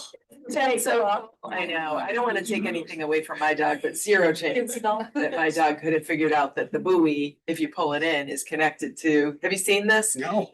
So they have the wolf, Kyle Artell is leading the researchers. They have a wolf that pulls a buoy in and then the buoy is connected to a trap. And then the wolf can either eat the bait that's in the trap, or if the trap has already caught something different. So it's a multi-step process for the wolf to get the food. Pretty cool, huh? Very cool. I don't know if I did that justice. Okay. Good. Okay. And here we had the SUNY Board of Trustees visit us. There's the chair of the SUNY Board of Trustees, Merrill Tisch. Bruce from he's the faculty representative there standing on the left of me, Eric Korngold, and then Juliana from the, she's traveling with Merrill Tisch. This was the faculty senate, the SUNY faculty senate meeting. It rotates and it happened to be here at ESF, and in that top right picture, you can see the chancellor speaking. He spent a few hours here, and that's the chancellor and me doing media interviews together that day, which was very helpful for us here. I appreciated that. I just want to say really briefly that Merrill Tisch's visit to the ESF campus was coincidental in its timing with our stability plan and the conversation that's been happening on campus. Her visit was not that.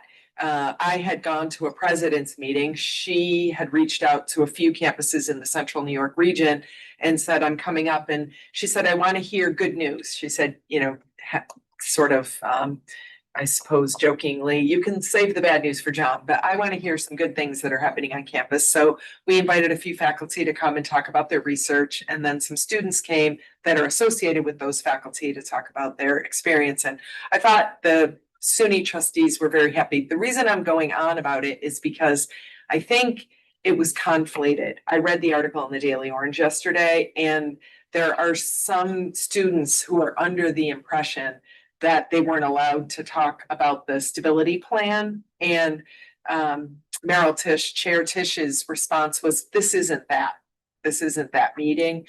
And you know, I feel bad because her coming here and bringing the board here is great for us. It's what we need for the whole SUNY system to understand ESF and what makes us special and all of those things. So I did feel bad that there was some criticism of her visit after she came because she wasn't here to talk about, for that. So anyhow, with that.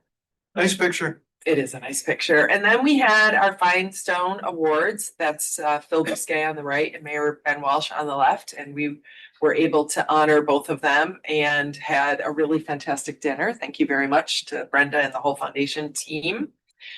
Here is a picture I didn't realize was being taken, Matt. Thank you very much. Not only did he take it, but he added it to the slide deck. I was guest hosting a 3-hour long radio show that I turned into a marketing opportunity for ESF. It was all about ESF, and it really was great that we had faculty and students join the conversation and talk about, we talked to Marianne about the Ranger School. We talked to Paul Cravella about construction management. We talked about students. So hoping that that audience would have some more exposure to ESF. Oh, that's not me, I promise. Can you go back to that slide? Thanks. Okay, no, we were on the fire tower, and that is the ribbon cutting at the brand new Goodnow Mountain Fire Tower. You can see the before and after there on the left, and then the group that gathered. Can you explain the good now? Can I explain the What's good? good now? Mark, can you? Location? Goodnow Mountain. Yeah. And it's on our Huntington It's on our- Forest property in Okay. Newcomb campus. You were asking the origin of the Goodnow name. I did not know. Well, come on, John. I was like, somebody here does. Maybe somebody here does. Pretty cool though, and you can see on the right, a group of us hiked up with media to highlight the opening of that. And I climbed, I think 2 or 3 levels, but that's all I have. When was this? This was in October. Yeah, we were invited. Yeah, I couldn't make it, unfortunately. Yeah, pretty cool though. Will you flip the slide, Bailey? SUNY ESF rated top performer in 2025 Sustainable Campus Index. This is an important one for us. We walk our talk. And then Bailey, the St. Lawrence County recognizes ESF's leadership in launching their first mosquito surveillance program. You can see Dr. Brian Ledette there on the left. ESF out and about, putting our good work and expertise to work. And then, as John mentioned on the next slide, sorry, no, it's fine, that we should talk about it all the time. 5, I don't know what you call a 3-peat when it's 5, a 5-peat. Our men's and women's repeated 5 times as national champions. And that second paragraph, the women's squad made history with a perfect score. And Ruth has said that means that ESF women came in 1st, 2nd, 3rd, 4th, and 5th. So it's a real dynasty, but it's kind of, yeah. It's great. All right, and so we'll touch briefly on enrollment as of now. So, okay, we'll start with the retention rates. These are first year retention rates from fall of 2020 to fall of 2024. And our numbers are healthy in our first year retention. I have, and then you see the same numbers for transfers. I have mentioned that when we get to graduation rates, we fall off a little, as does everybody.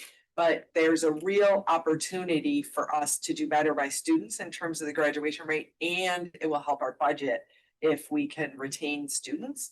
And there is a student success data council that meets that Kitty, Renee, Zora, and Yoshi are co-chairing, and they're looking in real granular detail about what the barriers are for students to stay and trying to knock them down. Where did I read about the population of Asian students because they can't get in here? That was Syracuse University. Oh. That was a story about Syracuse University in yesterday's newspaper and about the number of international students that Do they we have. have that issue? Or will we have that issue? We have that issue to a lesser extent because we have fewer international students, but I know our Beijing University of Chemical Technology, BUCT program, it has a lower cohort this year than they have in the past. But it's not affecting us to the degree that it is in that article for Syracuse, but definitely affecting every college across the United States. All right, this is internal. These are documents that Yoshi puts together for us as our chief data officer, and we're looking day by day at our head count. This is a head count number as opposed to an FTE number, but you see our day by day enrollment for undergrad at the top and for grad student at the bottom. And of course, it's lower in those summer months, and then it spikes back up when the fall semester starts. And this is how it looked in 2024. those should probably be on the same page so you can see, but this is 2020. Yeah. Oh, September to November. thank you. How we got it. Are you up by September to November. Okay, and then this is maybe, 17? Is that what that was, or plus 16? Oh, Oh, okay. We held our own stronghold. Okay, thank you. yeah, okay, so I see what he's doing here. So June, July, August, September, and then adding October, November, December. So yes, there is a little melt. This is spring 2026. And now you're looking at FTEs as opposed to headcount. I'll let you spend.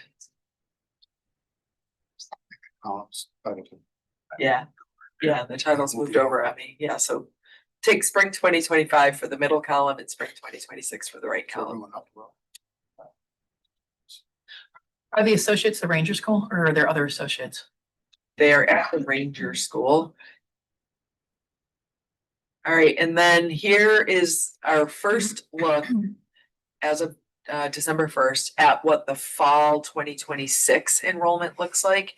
And you'll see large number of applications and a large number of admits, primarily because we are part of the group that accepts all the top 10% in the participating high schools. So those students come to us as accepts. And Should that be fall of 2025? no, that's coming up for Coming up. 26. So this is where we stand projected. As of December, yes. And just so you can put it into perspective, I'll tell you first, I had an opportunity at an event to accept students on the spot. And so we took pictures with Oki, and that's the acceptance package in that student's hand, which is pretty cool. That's pretty cool. And then these are our targets for fall. This future's so bright. Yeah, I know. So our goal for enrollment fall of 2026 is 425 first year and 200 transfer. And so if you go back, you can put these numbers in perspective.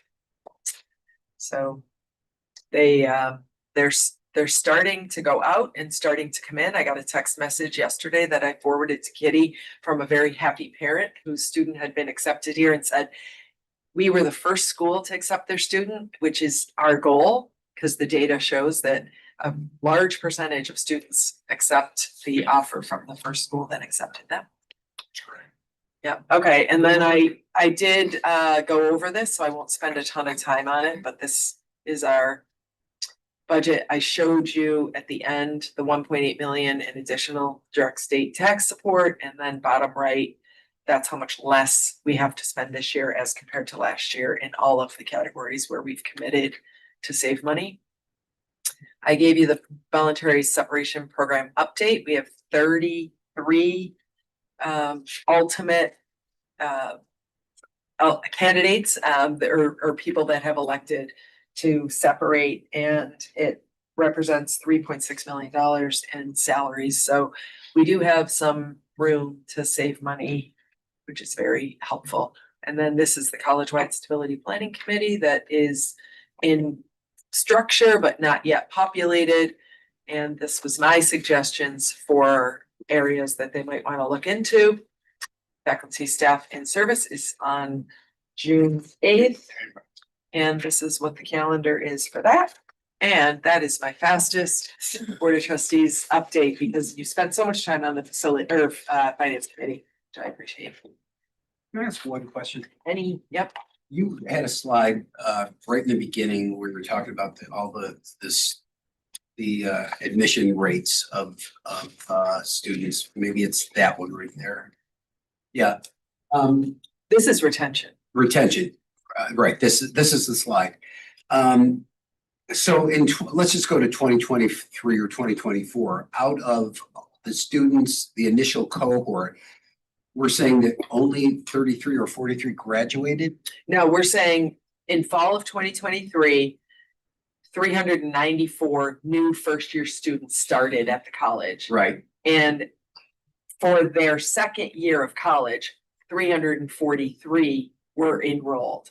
And so we lost about 13% of that class between the first and second year.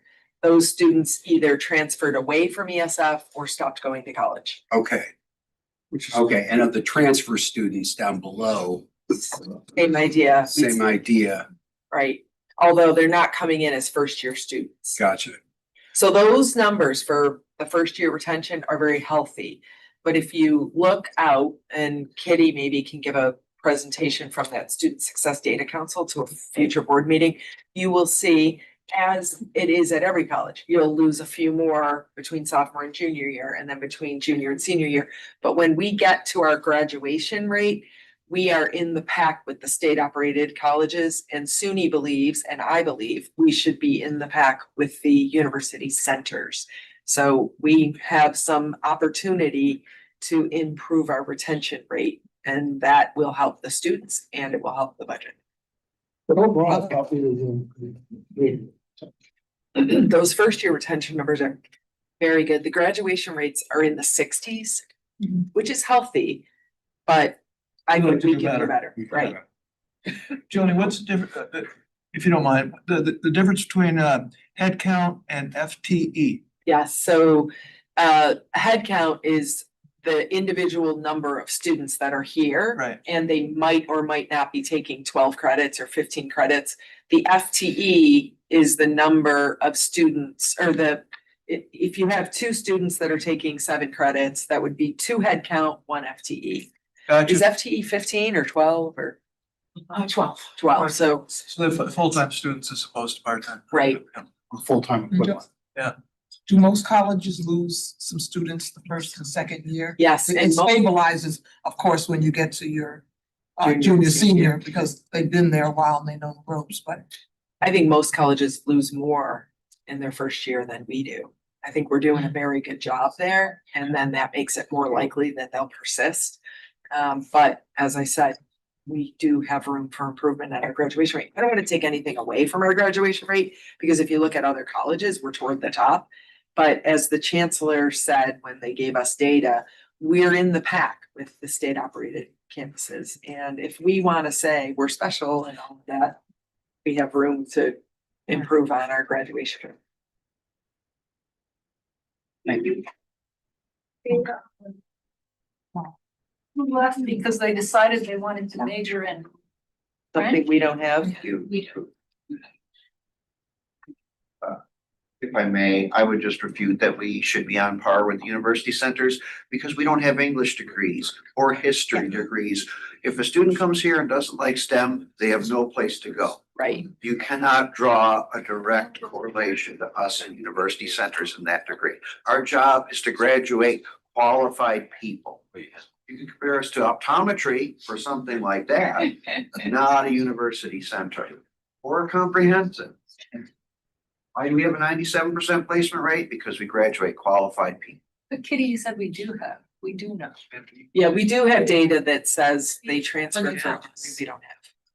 is that, that's the reason given. They're probably doing a non-STEM transfer. But if you have Kitty at a meeting coming up, you can get into that detail about, we don't have 100% information. As Kitty just said, if students tell us Right. what they're doing, but we can get an idea of whether they're, I mean, we definitely don't want a student to leave here and go do a biology degree somewhere else, because that's what we do. But to Matt Smith's point, if a student leaves here and enrolls in an English or history or art program somewhere else, we don't have that degree here, so our numbers are not apples to apples. Is there a high percentage or a percentage identifiable that is financially related? Yes, those numbers are pretty low, and we look at options to support students. Right now, for undergraduates leaving ESF, the number one reason, again, when they tell us, is mental health. Okay. The second is leaving for a non-STEM discipline. Gotcha.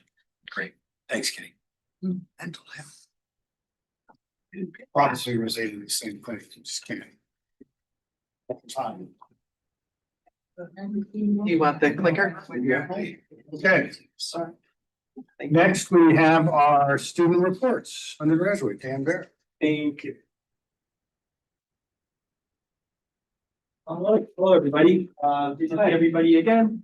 I'm going to be going over some of our updates from MOSA, some of our advocacy efforts, and finally some plans for the next semester as well.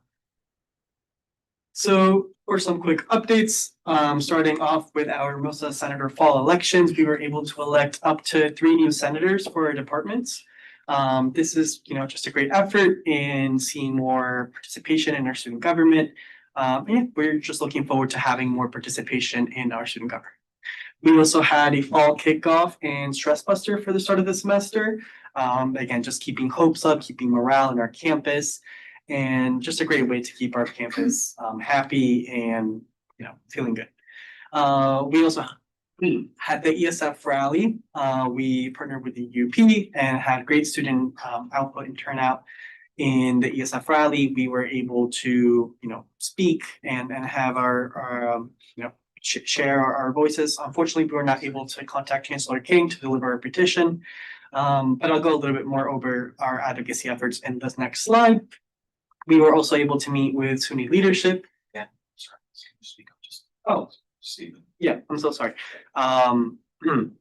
We were also able to meet with SUNY leadership. We were able to meet with Chief of Staff Ian Rosenblum and I believe Will Shorts, that is the Director of Policy for SUNY as well. And we were able to have a good conversation and just an effort and a right step towards advocacy. We also had a peer advising event in MOSA, inviting students to come and talk to different students within different majors and faculty, just to be able to further promote, good advising within our students. And we also passed a shared governance resolution with the context of stability planning and some students feeling like they were not having their voices heard and not having necessarily all the information that is needed around stability planning. We felt that it was necessary to have a resolution which eventually brought forward the Stability Planning Committee. So we're happy that that happened. We also updated our most accessibility policy when it comes to our general assemblies. We are now live streaming all of our general assemblies as well as every event that we're doing in an effort to include as much people as we can in our meetings and anything that has to do with information sharing. We also had the town hall, as was mentioned, which I think was a good effort in bridging both administration and our students. It was a good exchange of dialogue. I think it was both a learning moment for students and our administrators as well. Just really getting to know how informed our student body is in terms of the stability planning, seeing exactly what the students want to know and how informed they are. And again, just bridging those gaps. Right after that, we had the stability planning website launch, and we're hoping to have more of those efforts going forward. Do you have a good turnout, your town hall? Yes, over 100 participants, both in person and online as well, which I thought was really good. Finally, we had our SUNY ESA conference. I was joined by Emily and our ESF delegation. We were able to pass 2 resolutions, which I'll go over in the next slide. And we were just really able to build connections across all SUNY campuses. I think it was really a good opportunity for us to show how ESF is thriving not only in our academics, in our research and all these other things, but also in terms of governance. I think we set a good example as to what our ESF delegation can do. And finally, I mentioned we were working on our club storage situation, and we were able to finally assign some club storage lockers for our clubs. And yeah, just working simultaneously to improve the student experience while also doing campus-wide advocacy. So I would say it was a pretty good balanced semester, and looking forward to doing more next semester as well. So a little bit more about our MOSA advocacy efforts. We had the resolution for shared governance and a fair funding model passed through MOSA.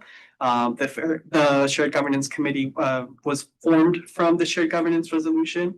And I'm really looking forward to participating in the shared governance model through the Stability Planning Committee.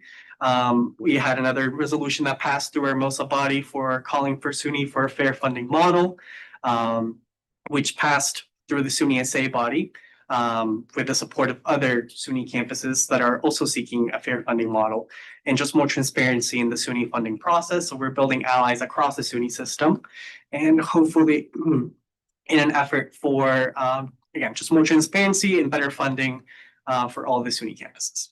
So we're looking forward for that. Again, the Mosa Town Hall, I think, was a good opportunity for everybody. I talked to Emily, we already have one scheduled for next semester, and we will continue doing that as we go forward. In terms of future efforts, we want to continue working with our staff, with our faculty, with administration. We believe that it's right now that we have to be strategic with how we advocate. We have to work with our administration, we have to work with the Board of Trustees, we have to work with our president, with everybody to ensure that ESF is in the best position that it could be. And it's all about working together. So we're looking forward to doing that. We are looking forward to the Stability Planning Committee. We have nominated undergraduate students. I've nominated myself. And again, making sure that we're making the best use of that space so we can help. And we are also planning some Albany Days of Action. That's still in the works, but we really believe that it is important to have our presence in Albany, especially student presence in Albany, large student presence. So more information on that coming soon. And again, just finding creative solutions to fix our problems, right? We've talked about increasing the athletics fee. We've talked about looking maybe at differential tuition. I know that's something that we've done in the past, but what I believe, and I think what the majority of students believe, is we have to be creative. We have to find different ways to support our institution, because that's really what it comes down at the end of the day. We all care about this institution. How do we support this institution? And again, some summaries, again, 100+ participants at the town hall, and 2 resolutions passed within our body, specifically around stability planning and how we can help. So going into some other things that we're doing next semester, we are hoping to go launch or relaunch our campus composting CAV initiative.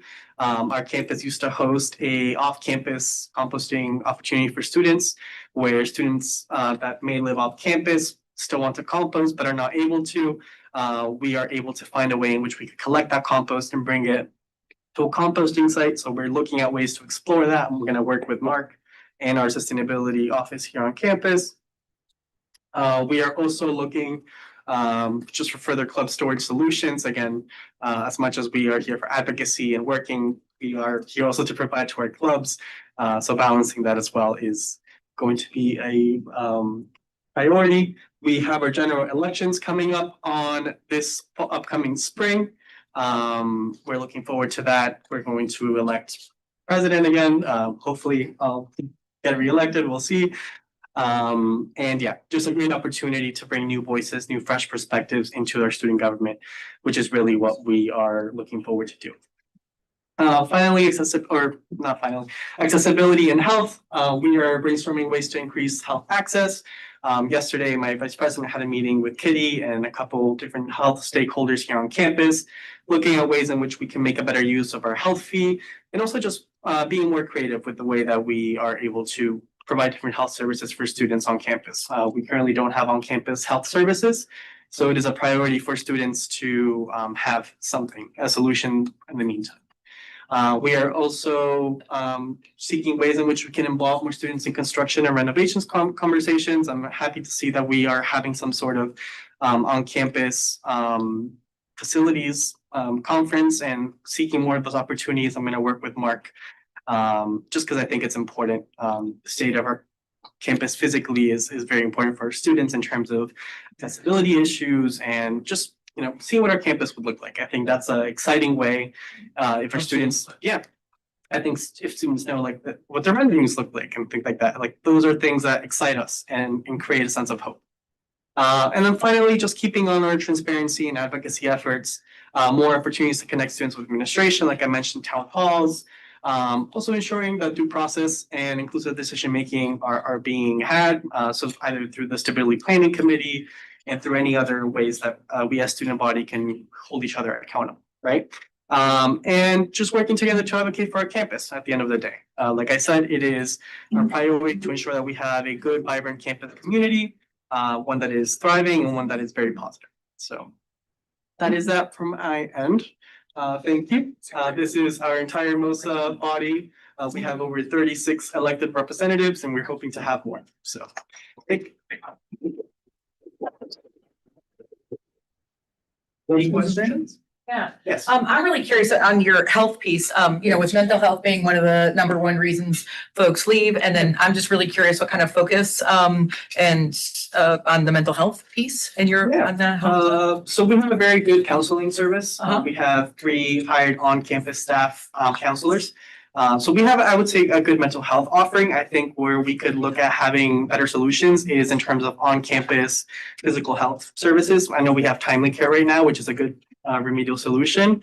But I think something students would really appreciate is on-campus health services, being able to get checked out by a doctor and having that face-to-face. So is there a relationship with SUNY Upstate? Yes. Oh, that's my doctor and I love them, so. Right now, as Dan said, on the mental health side, we have the counselors on Yeah. campus and Timely Care available 24/7 on that. Timely Care is also available on the physical health side, and I think we pay for Ubers to WellNow. But we don't have doctors on campus. We have in the past had a contract with Kraus and with Upstate. Mark, were we with Upstate in the past? I don't think so. No. I think it was always We- Kraus. And before that was at SU. Yeah. Okay. You in the Yeah. past, yeah. But this is, we thought Timely Care was the hours were, and the students don't have to leave campus. So they can do a telehealth appointment with a doctor, and if they want to follow up with a WellNow, the doctors on telehealth can do things like prescribe antibiotics, and you can have them filled at the Barnes Center, right here at the Syracuse University Wellness Center. But what we don't have is a doctor or nurse available on campus. One small thing that I just remember, because it's really like this, like getting to adulthood and like taking care of your own health. And like, it's really amazing to have being able to go and you make your own appointments. You're responsible for your own physical. I mean, like, it's the first time you take that responsibility for yourself in college. It's an amazing opportunity to have it right there. So I don't know. I just think it's amazing to have that connection with NAPI. I think the student association agrees with you. Joni, if I, Yeah, go ahead, Matt. we did attempt to get in with NAPI and negotiated quite an extensive MOU that was ultimately declined by their management structure. Under New York state law, they were very concerned that they can't provide preferential treatment. So our Matt, can you students- talk our up a student- little bit, please? Yes, we did attempt, Kitty and I worked Okay. with the management team at NAPI. We thought it was a good solution also. Yeah. It was proven to be administratively impossible in New York State to do it, given their restrictions and their structures. Is that our students couldn't be given any preferential treatment of being able to walk in and have slots available to them, which is what we had negotiated. We thought a pretty elegant solution, but ultimately it was declined by their management infrastructure as one of their chain of command. Right. They were, they were unable to accommodate what we wanted. Thank you. Do you find a spike in mental health issues with students at a certain time of year? I would And do they say, avail themselves of it? Or you don't know that? I wouldn't say that I have that data myself, but I mean, from personal experience, just talking to students, I mean, there's always going to be a spike in crisis and just knowing, What time? the craziness of the semester. I would Semester say. end. So Around this time. Exactly. This time. Not in the beginning of the academic year. There's always gonna be a little bit at the beginning, but this time is usually craziness with finals and Crunch time. yeah, classes next year. You're kind of figuring out what the next step is, and that combination of, final exams with future thinking is a little bit stressful. So What, do they come to you or you? this is just me from my personal experience with friends. I mean, as student government, we don't necessarily have that data. We are currently having a survey, and I hope to have some more results on that coming soon. On just overall campus experience, but nothing that I have on data right now. Oh, thank you. Any other questions? No, thank you, Dan. Thank you. So the graduate students, Emily?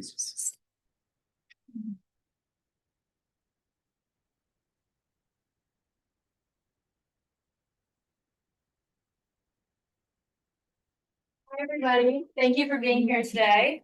And thank you for the consistent opportunity to have graduate students and undergrads present at the Board of Trustees.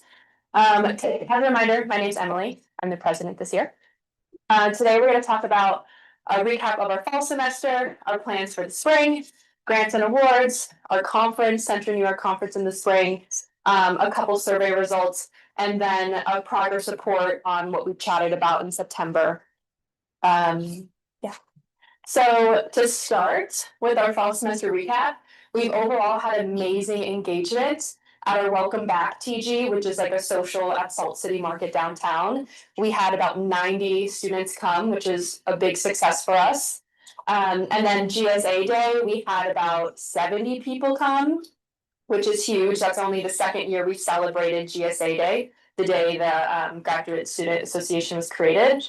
And then most recently at our Hobby Hang, we had about 40 students, which was actually in this room when people brought crafts that they've been working on or did work together.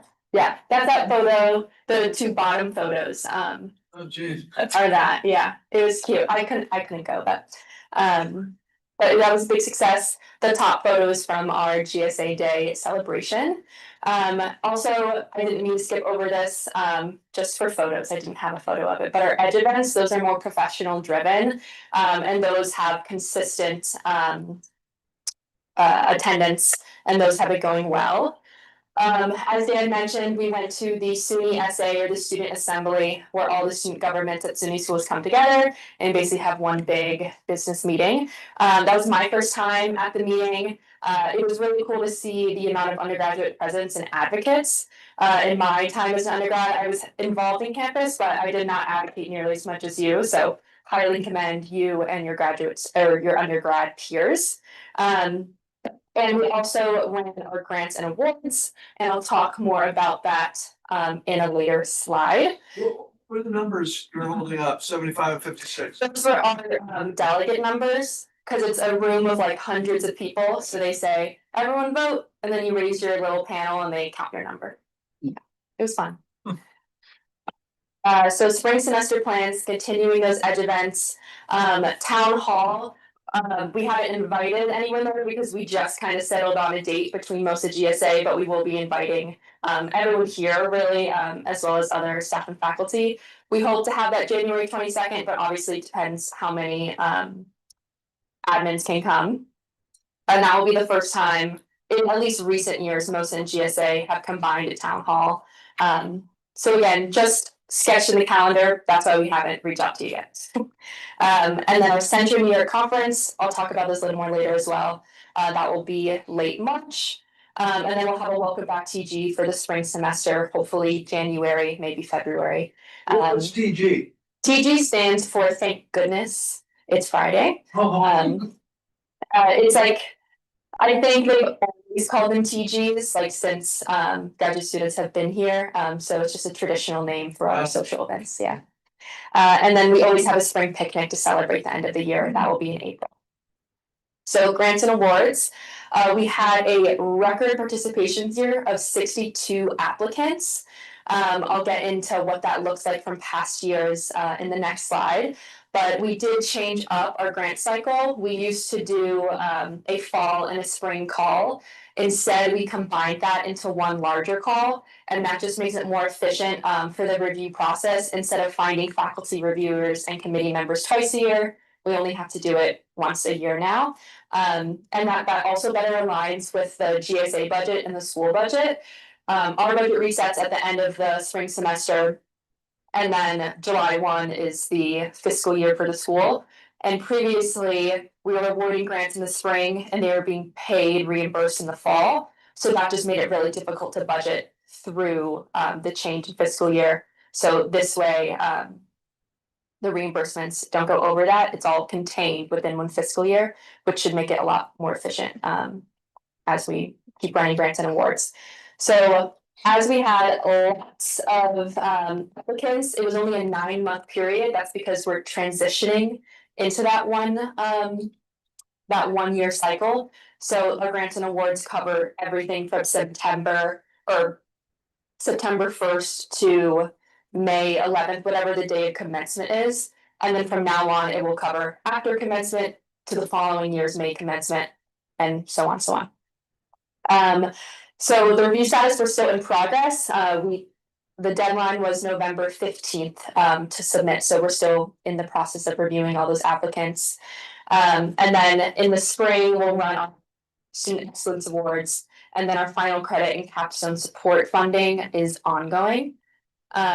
Here is our projected grant application growth. 86% increase in applications, that's huge. As you can see, this is this year, but this is only a 9-month period. So applying the same effort and the same amount, not increasing it, but just the same amount of interest to a full calendar year is gonna increase by 86%, which is something that we are very proud of, that people are interested, but we also have concerns about how competitive it is and how our budget isn't increasing, but the competitiveness for these awards are. This follows the fact that we had a 17% in GA cuts, so many people are much more financially unstable, and so we're seeing that reflected back in the popularity of our grants and awards. We have increased, or I should add, these grants and awards are our travel grants, our professional development grants, as well as our research grants. Our final credit support and capstone grants are separate. Those are rolling applications, and those are currently open.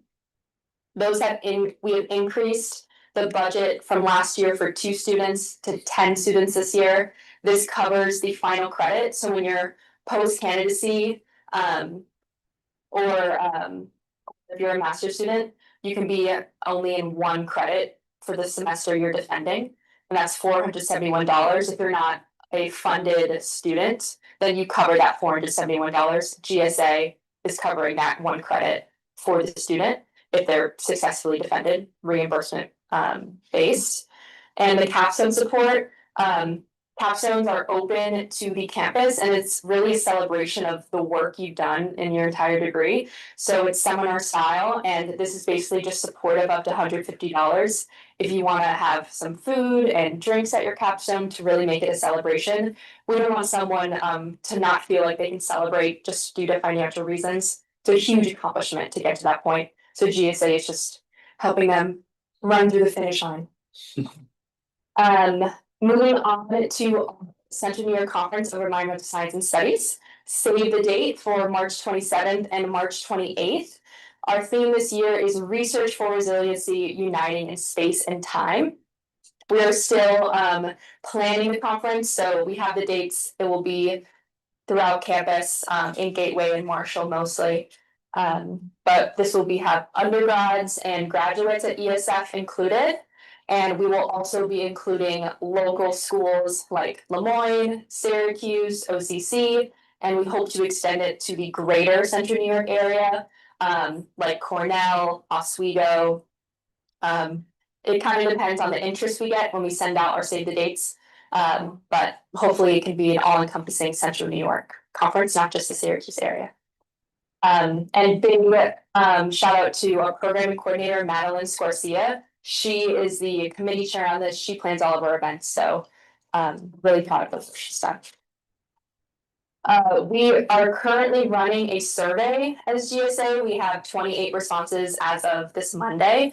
96 of them were full-time students, and 31 of the respondents were international students. Satisfaction at GSA is about 4 out of 5, which is pretty good. Of course, we hope to grow that. And hopefully it grows with more responses as well.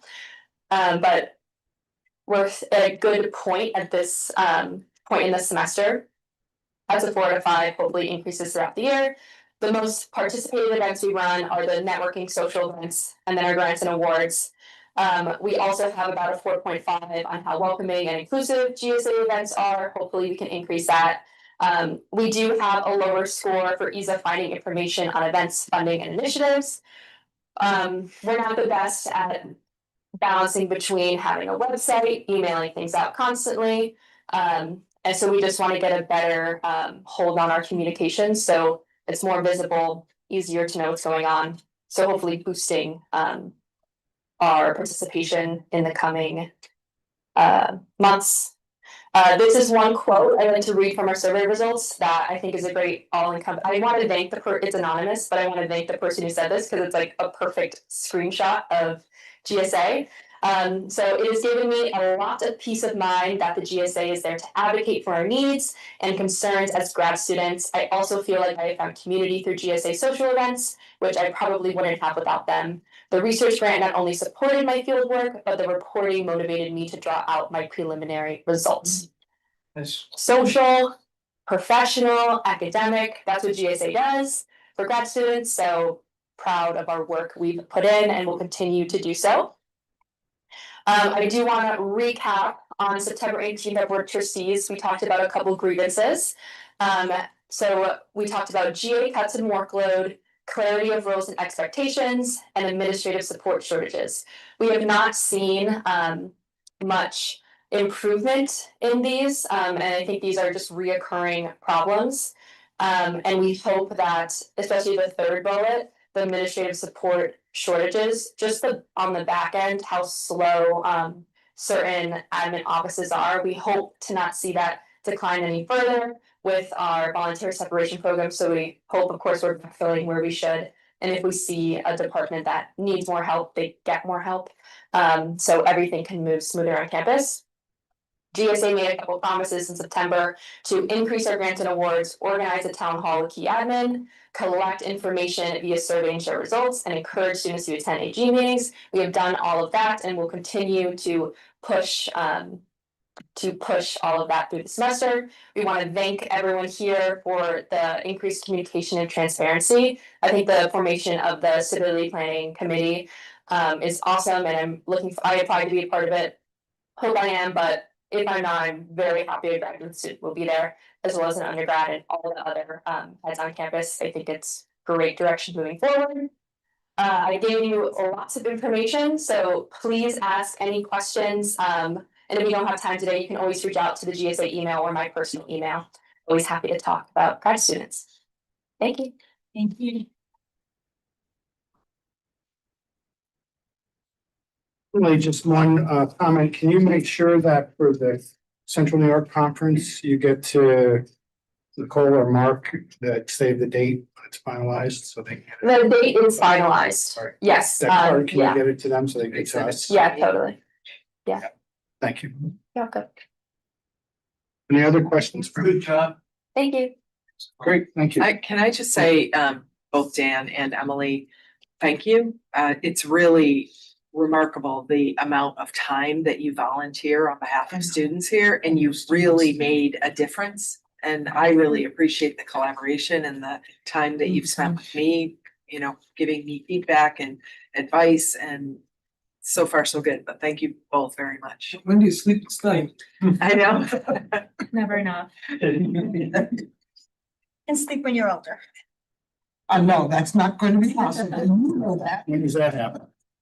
And then just for the topic, research resiliency, United Space and Time, best, most timely and relevant topic I think you could be discussing right now. So if there's anything that DEC can do to help and support you, this is squarely what we're focused on, and would love to help leverage anything that we can do to do this. Workshops at our conference. Yeah, Maybe so we could have like a DEC. you can invite, I have a chief resiliency officer, our commissioner, we would love to have you invite us, any of our other university partnerships, other folks and all the other universities that we're working with, other coalitions. There's a huge network. We want you all working in the same direction, so would love to do anything to help. Awesome. Thank you. Thanks. Great. Next would be our academic governance report. Aaron and Ruth, or one or both of you gonna do it? Aaron, thank you. Who's gonna do the, behind here? Wave if I do it wrong. So last Board of Trustees meeting, we talked a lot about our hopeful optimism and how the changes and difficulties that ESF is having have kind of spurred on a resurgence in academic governance. And so this last 3 months has really been a theme of shared governance, especially in the last month or so. And going with that, we would like to announce that we have 2 new ad hoc committees for a committee to become a standing committee, we need to change the bylaws, which is a really a big deal. I've been trying for 2 years to just get our regular bylaws through. To start over would be difficult. So we started as an ad hoc committee. We have two. President Mahoney has already discussed and mentioned the Stability Planning Committee. As of right now, we have over 30 people who have been nominated to be on that committee. So we've got a lot of people coming forward wanting to be part of that. And this is their purpose: to foster shared governance by regularly engaging campus leadership and stakeholders while facilitating transparent communication and collaborative decision making. So thankfully, Matt Smith has agreed, until they come up with a chair or co-chair for that, to kind of be the point person on that.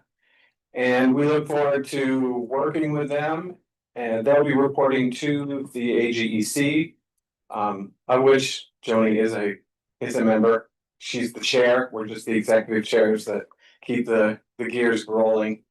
But also we had, unbidden by us, a group of faculty come forward, and they were concerned about AI. We always hear a lot about AI in the news, and there's been a lot of move in Albany about AI. And so they wanted to start an ad hoc committee. And for both of these committees, we have suspended the membership rules. So anyone on campus is able to join, not just a member of AG. To be a member of AG, you have to be a UUP represented faculty, and there are staff representatives as well. But in this, anyone can be a member. So we have like our CIO, Jim Somm, he's looking to be on it. We've got a whole bunch of people in research that are going to be part, and their job is really to assess and provide recommendations about tools and how AI in general on campus. And their first charge, as it were, is to form themselves. So they're setting up their membership. They're going to present it to the AGEC at our next meeting for approval. And we've got at least a dozen people who are looking to be part of that committee. So we're very excited for all the different aspects and facets of AI. Big topic. Yes, very pertinent. So we're very excited about things that are going on in AG right now. And that's all we have at this point. Are there any questions? Thank you. I do also want to thank you for the creation of the Stability Planning Committee, and hope that gets formed as quickly as possible, because there are some very looming deadlines. Yes, and they really came to us. There was a resolution in the last academic governance meeting to make sure we have shared governance, and one of their proposals to make that happen a little bit easier is to have this committee, and so we're moving forward with it. So excellent. Okay, in a matter of old business, as you all know, we've had two resignations of the Board of Trustees, Bill Fisher and OJ McVoy. Well, one of the things we did learn through the Association of Council Trustees is a resignation is not acceptable short of a death or a formal letter from What if you did? the death will do, or a formal letter written directly to the state of New York. So, again, is the appointing authority. Say that again, please. So if you're going to resign from this board or any one of the boards of the councils, it has to be a direct letter to the appointing authority, which is the governor of the state of New York. Not just to the secretary of the board or the president of the college or whatever. So it has to be to the appointing authority, or they don't acknowledge it. So the governor's appointments office won't acknowledge it. So we won't acknowledge it. We did back here. We did. Thanks to our board secretary. Every. Yes. So every entity. Every student council or board of trustees. For us. But is that across the board for state? Yes. Not just SUNY, but. No. You were appointed by the governor. Well, I'm not gonna speak to that. I'm just gonna speak to. I know you have to. Yeah, you got in a can of worms here. So, The councils and trustees. for the councils and trustees, we were informed that short of you dying, we'll accept that, I love that. or a letter specifically to the appointing authority, which is the governor. They will not acknowledge a vacancy. And so that's why we have no replacements. So, no, well, that's not only that, but, so if you're in an expired term, you continue to serve until You died. otherwise you're laid out or you die. Oh my God. Or the appointing authority unappoints you or appoints someone in your stead. Now, if you resign, they won't acknowledge it as a vacancy unless you've submitted that letter to the governor. So now we do have those two letters submitted. We do have another vacancy that was appropriately vacated. So we have 3 vacancies. Governor's office is well aware that we have 3 valid vacancies. Now we wait. It's up to the governor's office to submit a name, get confirmed by the Senate, and then be put. Was the governor's office submit a name? Say how that works? There's a process by which the governor's office goes about soliciting names, but the governor makes the appointment. Senate There's Senate confirmed. Right. Yes. Senate- Yeah, okay. And then do you provide like areas of expertise or categories that you are interested in? There's a new process. There's a process by which that happens. Obviously, anybody Came has. from above, right? We just heard that you were gonna be on our board without anybody here talking about it. I And you were very thankful. I've been asked for a few more appointments to state boards. So I'm like, will they take my name off these lists? Yeah. So there is a process that the governor's office Yeah. goes through and. And we can and have. Yes, I'm interested to know what that is. Yeah, but it's not up to us. No, It's- I understand. Yeah, but I mean, it's not even, But wheels that squeak are louder than those that don't squeak. They've been squeaking. Okay. yeah. All the squeaks are in place. How many vacancies do we have? There's also- Just, we're down only 3. Well, we have expired. We have Nicole Security. Actual vacancies and You might be the only one who's actually.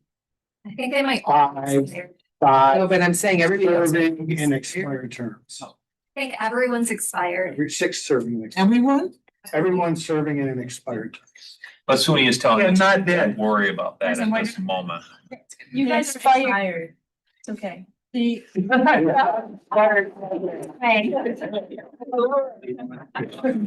not all expired, thank God. They're not expired. In that way. But you're still, You're still official. you're still officially served until you either officially resign or you're removed. But right now I can tell you through ACT, there is not an initiative anywhere on the SUNY campuses to replace Existing. active existing board members just for the heck of it. It's really focused on vacancies and getting the right people in there. So there isn't a need to run and try to get renewed, that our positions aren't being challenged, or if you're an active board member or a council member, we're pretty much holding. We're really trying to fill it. We being ACT and the governor's office are trying to fill in the vacancies. Emily, that's good. Thank you. Yes. Yeah, that was okay. So just a second. It's a bold business when. I'm done with that. So Yay. is there any other old business? Yay. Yes, I think at the last meeting we talked, and I think, Gareth, it was you who asked if we had what our bylaws were and, I mean, I have them, I've read them. okay, I just wanted to. I mean, it's all online. It is. I read them too, which I find. Thank you, Vina. I just Thank provided you. a hard copy Thank you, Vina. that I will hand to you guys when we go across there. So I just found them, had them handy. Okay, thanks. Handy for you, okay? So we'll pass. Can you? Pass it. 3 more on this side. There you go. Thank you. I think in the bylaws is also our executive. So in the back is the executive law. So I thought it might, going old school hard copy. Refresh all of our memories. Okay, are we done? Any other business to come before the board right now? No? Okay, any new business? Yes, we have two requests to speak. The first being Matt Smith from the United University Professors. Thank you. Professors. Professors. All right. Good afternoon, everyone. It is afternoon, so I should be expedient in this process. No problem. Take For your the time. audience.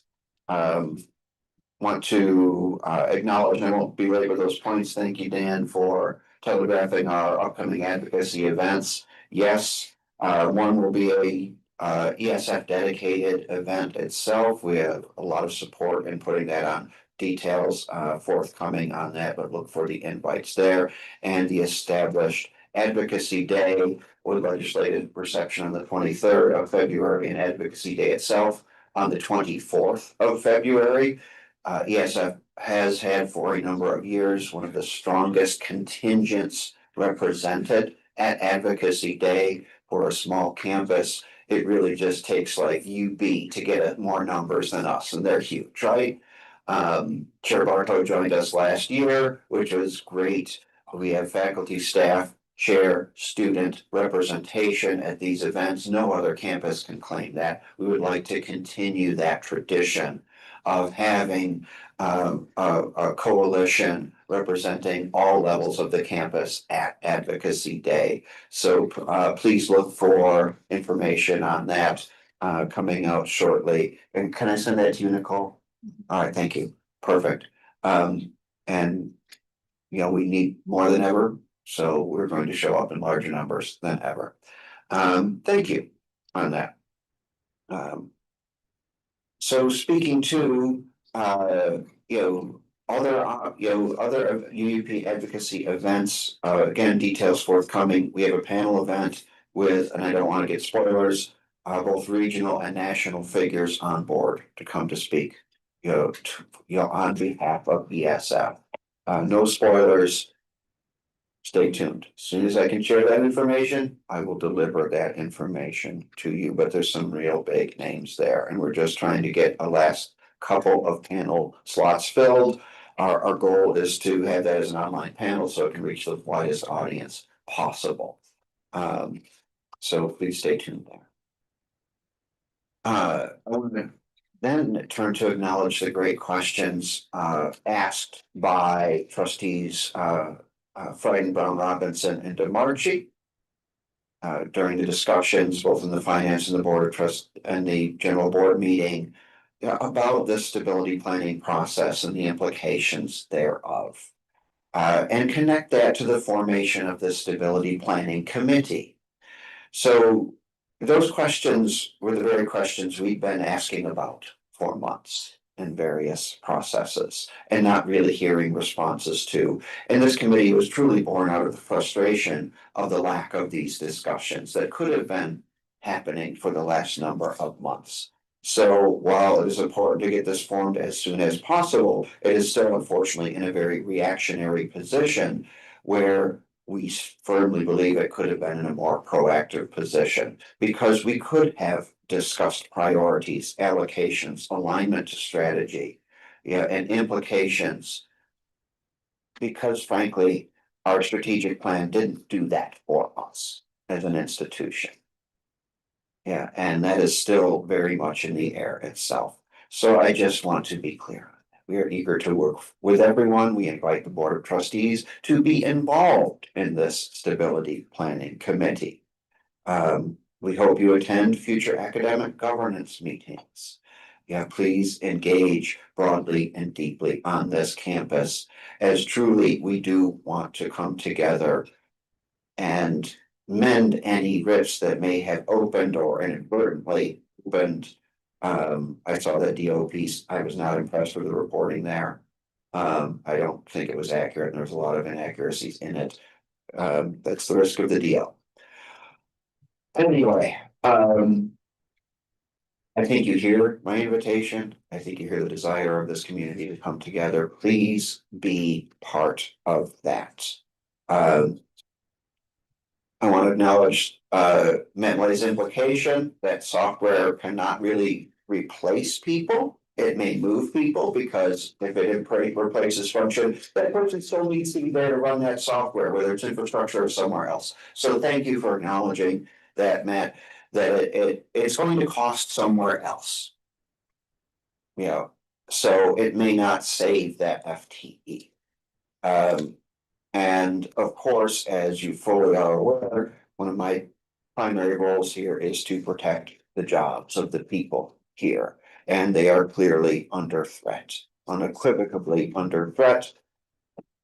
So I would encourage you being mindful of that when areas are already one deep, software cannot replace that by any means, especially if we are keeping the student experience at the forefront. There's a minimum cost to doing business here. And one of those costs should not, be the expense of the student experience. With that, I know that was very much stay tuned. But please, as soon as I have more information, and I'm encouraging a special meeting of the Academic Governance Executive Committee to finalize the membership of our strategic planning, our stability planning committee before our next scheduled meeting in June. I don't set those meetings, but I think this is going to be a pretty non-contentious meeting. As far as that goes. Questions, comments, concerns? Any questions for? My comment is I like non-contentious meetings. Thank you. It's how sure the rolling coming forward, you don't turn people down. Right, I mean, that's pretty much a no-brainer. right. So everybody who wants to participate. Yeah, and you participate to the capacity you have. It's great. Any questions for Matt? Twice. Great, thank you very much. And then we had a request from Mark Driscoll to speak. Mark's going to address us from back here. Yeah, I'll just stay back here. It'll take me a half an hour to get up there. It's fine. First of all, most of you know that I'm active in UUP and I am the grievance chair. But I want to make this clear. I'm not going to say anything controversial, but I am not speaking for UUP. I'm speaking for myself. And those of you who don't know me, I hate to talk about myself, but I'm working on my 40th year here as a full-time employee and 44th year if you count my time as a graduate student. So I've been here a long time, so I've seen everything that for a long time. This is the hard part for me.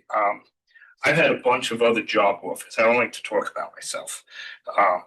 And one of them was really big, NIST. They wanted me, but I couldn't leave here. I love this place. But I see problems going on right now. So that's why I wanted to get up and speak. One of the problems is it's not us. We have to get away from it. I was going to come in here and attack the administration. And a week ago, I decided, no, that's exactly what SUNY wants of us. SUNY wants us to fight with each other and then leave them alone. The problem here is SUNY cutting our funding, okay? And so we need to work together. And Emily and Daniel mentioned that. We have to work together or we'll get no place. And hate to have losers and winners, but then SUNY wins. My biggest concern with all these cuts is the loss of graduate students, and that means loss of our Carnegie ranking. And that's what I'm going to spend most of my time discussing how I see what's going on is going to affect our Carnegie ranking. And I did have a conversation with one of the board members related to this. I just want to let the board members know that we talk a lot about increasing the research associates, research assistants that come in to do research. They do not go into the classroom and do TA work that the GAs do.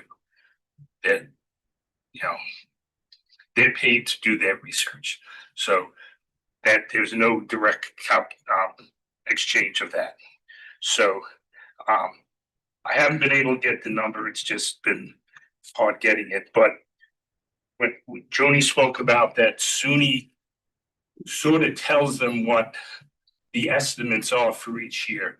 And one of them is showing that SUNY estimates we're gonna have a reduction in our in-resident graduate students over the next few years. Okay, now that means in reality, PhD students are going to go down. And we know we're on that hairy edge of our Carnegie ranking all the time. We can't afford to lose in-resident PhD students. I mean, have no problem against master students, but they don't help our Carnegie ranking. And this leads into our GAs. We're seeing a reduction in GAs this year. We expect another increase in reduction next year. The nice thing is the administration did come up with money for what we call graders now to replace these GAs in the classroom. The one issue with this, and Trustee Brown Robinson, I believe, should look into this, is the administration, and I know you have to do it, Joni, and I'm not attacking you, try and say that they're doing different work. The graders and the GAs or TAs in the classroom do the exact same thing, okay? And yet, the graders do not receive benefits. So there's a massive equity thing here, and that's going to stop us from keeping graduate students here, as Emily mentioned. If we lose graders and GAs, that's going to increase the workload of teaching to our faculty members. That will turn around and say they have to do less someplace else. We love our research, but eventually it's going to start affecting the research that we're doing. And that means less writing of papers and less writing of grants. Once again, that means less graduate students come in. It's gonna affect that Carnegie ranking. And the last thing that I wanna mention is, as President Mahoney mentioned, that the provost is doing a review of teaching loads for all the faculty right now. And I hate to get into faculty members on this campus. They do a great job. We don't keep track of hours. We get the work done. But if you look at a full-time state employee, that's 37 and a half hours a week. If you're on a 40 load, which most faculty members are in teaching, that's 15 hours a week. Okay. I don't think the administration or the Board of Trustees wants us to start counting our hours. There's a few researchers here. And the 50% load, just say roughly 20 hours a week. I think the average person researching here on campus, when they're sick with the flu for a week, they put in more than 20 hours on their research. We will forget that we go home, and that's when we quite often read all of our research papers and things like that. Okay. Another thing related to this teaching load is there is talk about, well, we're really not going to count a class if it only has 10 or only 5 students in the class. That becomes a problem in especially specialized college. And as Emily knows, in chemistry, where we have very specific programs in polymer, biochem, and environmental chem, that senior year, very few people are taking each one of those specialized courses. So that would hurt us. And the one that really gets me is they're saying that undergraduate researchers that come into your lab to do research with you, and it's required in chemistry to do 5 credit hours of undergraduate research, we do not get credit for that as teaching. That goes on to our research work, which we all are doing well over 20 hours a week, so it doesn't help us. So what I want to get to there is all this going on is going to create us having to do possibly more teaching coming down on us. And once again, something has to give. And I'm afraid it's going to affect this Carnegie ranking. And it would be devastating to the college if we lost that. There were some other things, and it was going to be more of a real going after people. I'm not going to do that. But I did mention something to Chair Bartow that it'd really be nice if the administration, the Board of Trustees, and representatives of faculty and staff and students could sit down and discuss where we can all work together. There's limitations on what the administration can do. We understand that. But there's very little limitations on what UUP and CSCA can do for advocacy for the college. Every single cut that we see on that stability plan either directly or indirectly affects the academic and research mission of this college. And any effect on that goes right back to my biggest concern is the Carnegie ranking. And then we have no excuse that we're not a statutory college anymore. We're just one of the other 4-year schools. So that's all I have, and I will agree with Matt Smith that it is really nice to see really good questions and the great work that's going on. And if anyone wonders, do we do a good job? Look at those two right there. Agree, that we agree on. Thank you, everyone. And I've had this at scientific conferences in the past. I was the only one holding you away from lunch, so. Don't worry about it. Thank you. With that, we're going over time, but I do want to go to our 11th item on the agenda, which we did add. And at this point, I would like to entertain a motion to convene an executive session of the Board of Trustees, all of us here, with the president for the purpose of discussing matters related to the employment history of particular individuals pursuant to section 105(1)(f) of the Public Officers Law. And we have specified. Well, yes, I'd say everybody here at the table, so our ex officio members, including, well, yeah, just the Board of Trustees, including our ex officio members there.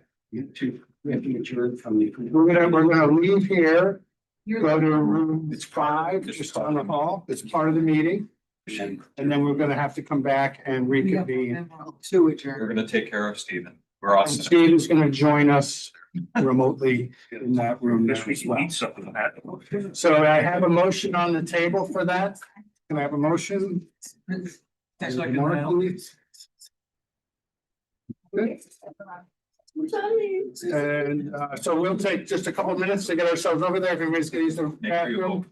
Oh, all in favor? Oh, no, we'll do a roll call vote of that motion. So on this is a roll call, so trustee Barto. Yes. Trustee Brown Robinson.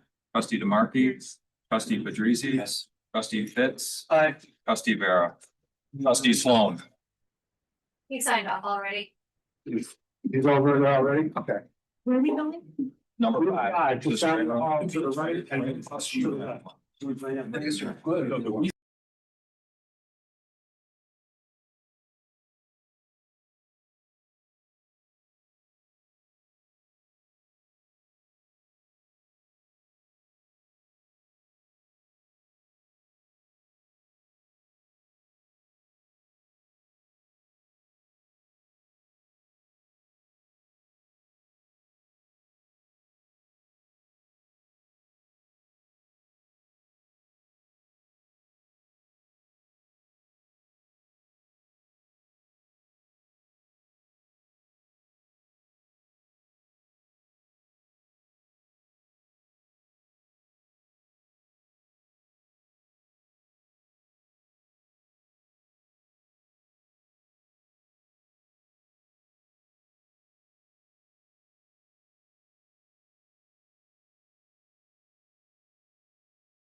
We are recording.